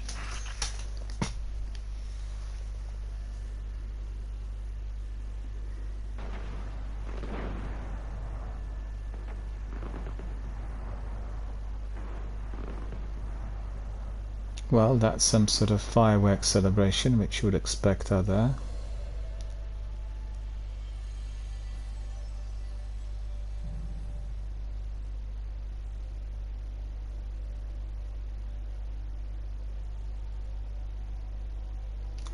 Well, my friends, we've come to the end of our broadcast for today, I think. I want to thank everyone for watching, for participating, for being our valued community members. Thank you for being here every single day. We'll carry on until... Oh, we got something unlocked. That's another perk for my... Oh yeah, so that's masterwork now. Very good. We've got wooden site masterworked. There is another one here for Don't Touch Me, I think. Okay, we'll do that engram next time. Got a couple of engrams. Right, that's all good. Right, so we'll carry on with our streams this week. Next week I'll be going away, so there will be a lull of about 14 days where no streams will be present here on Twitch, but I will be posting on other platforms such as Twitter and Twitch, YouTube, Instagram, Facebook, and you'll be able to engage with me there.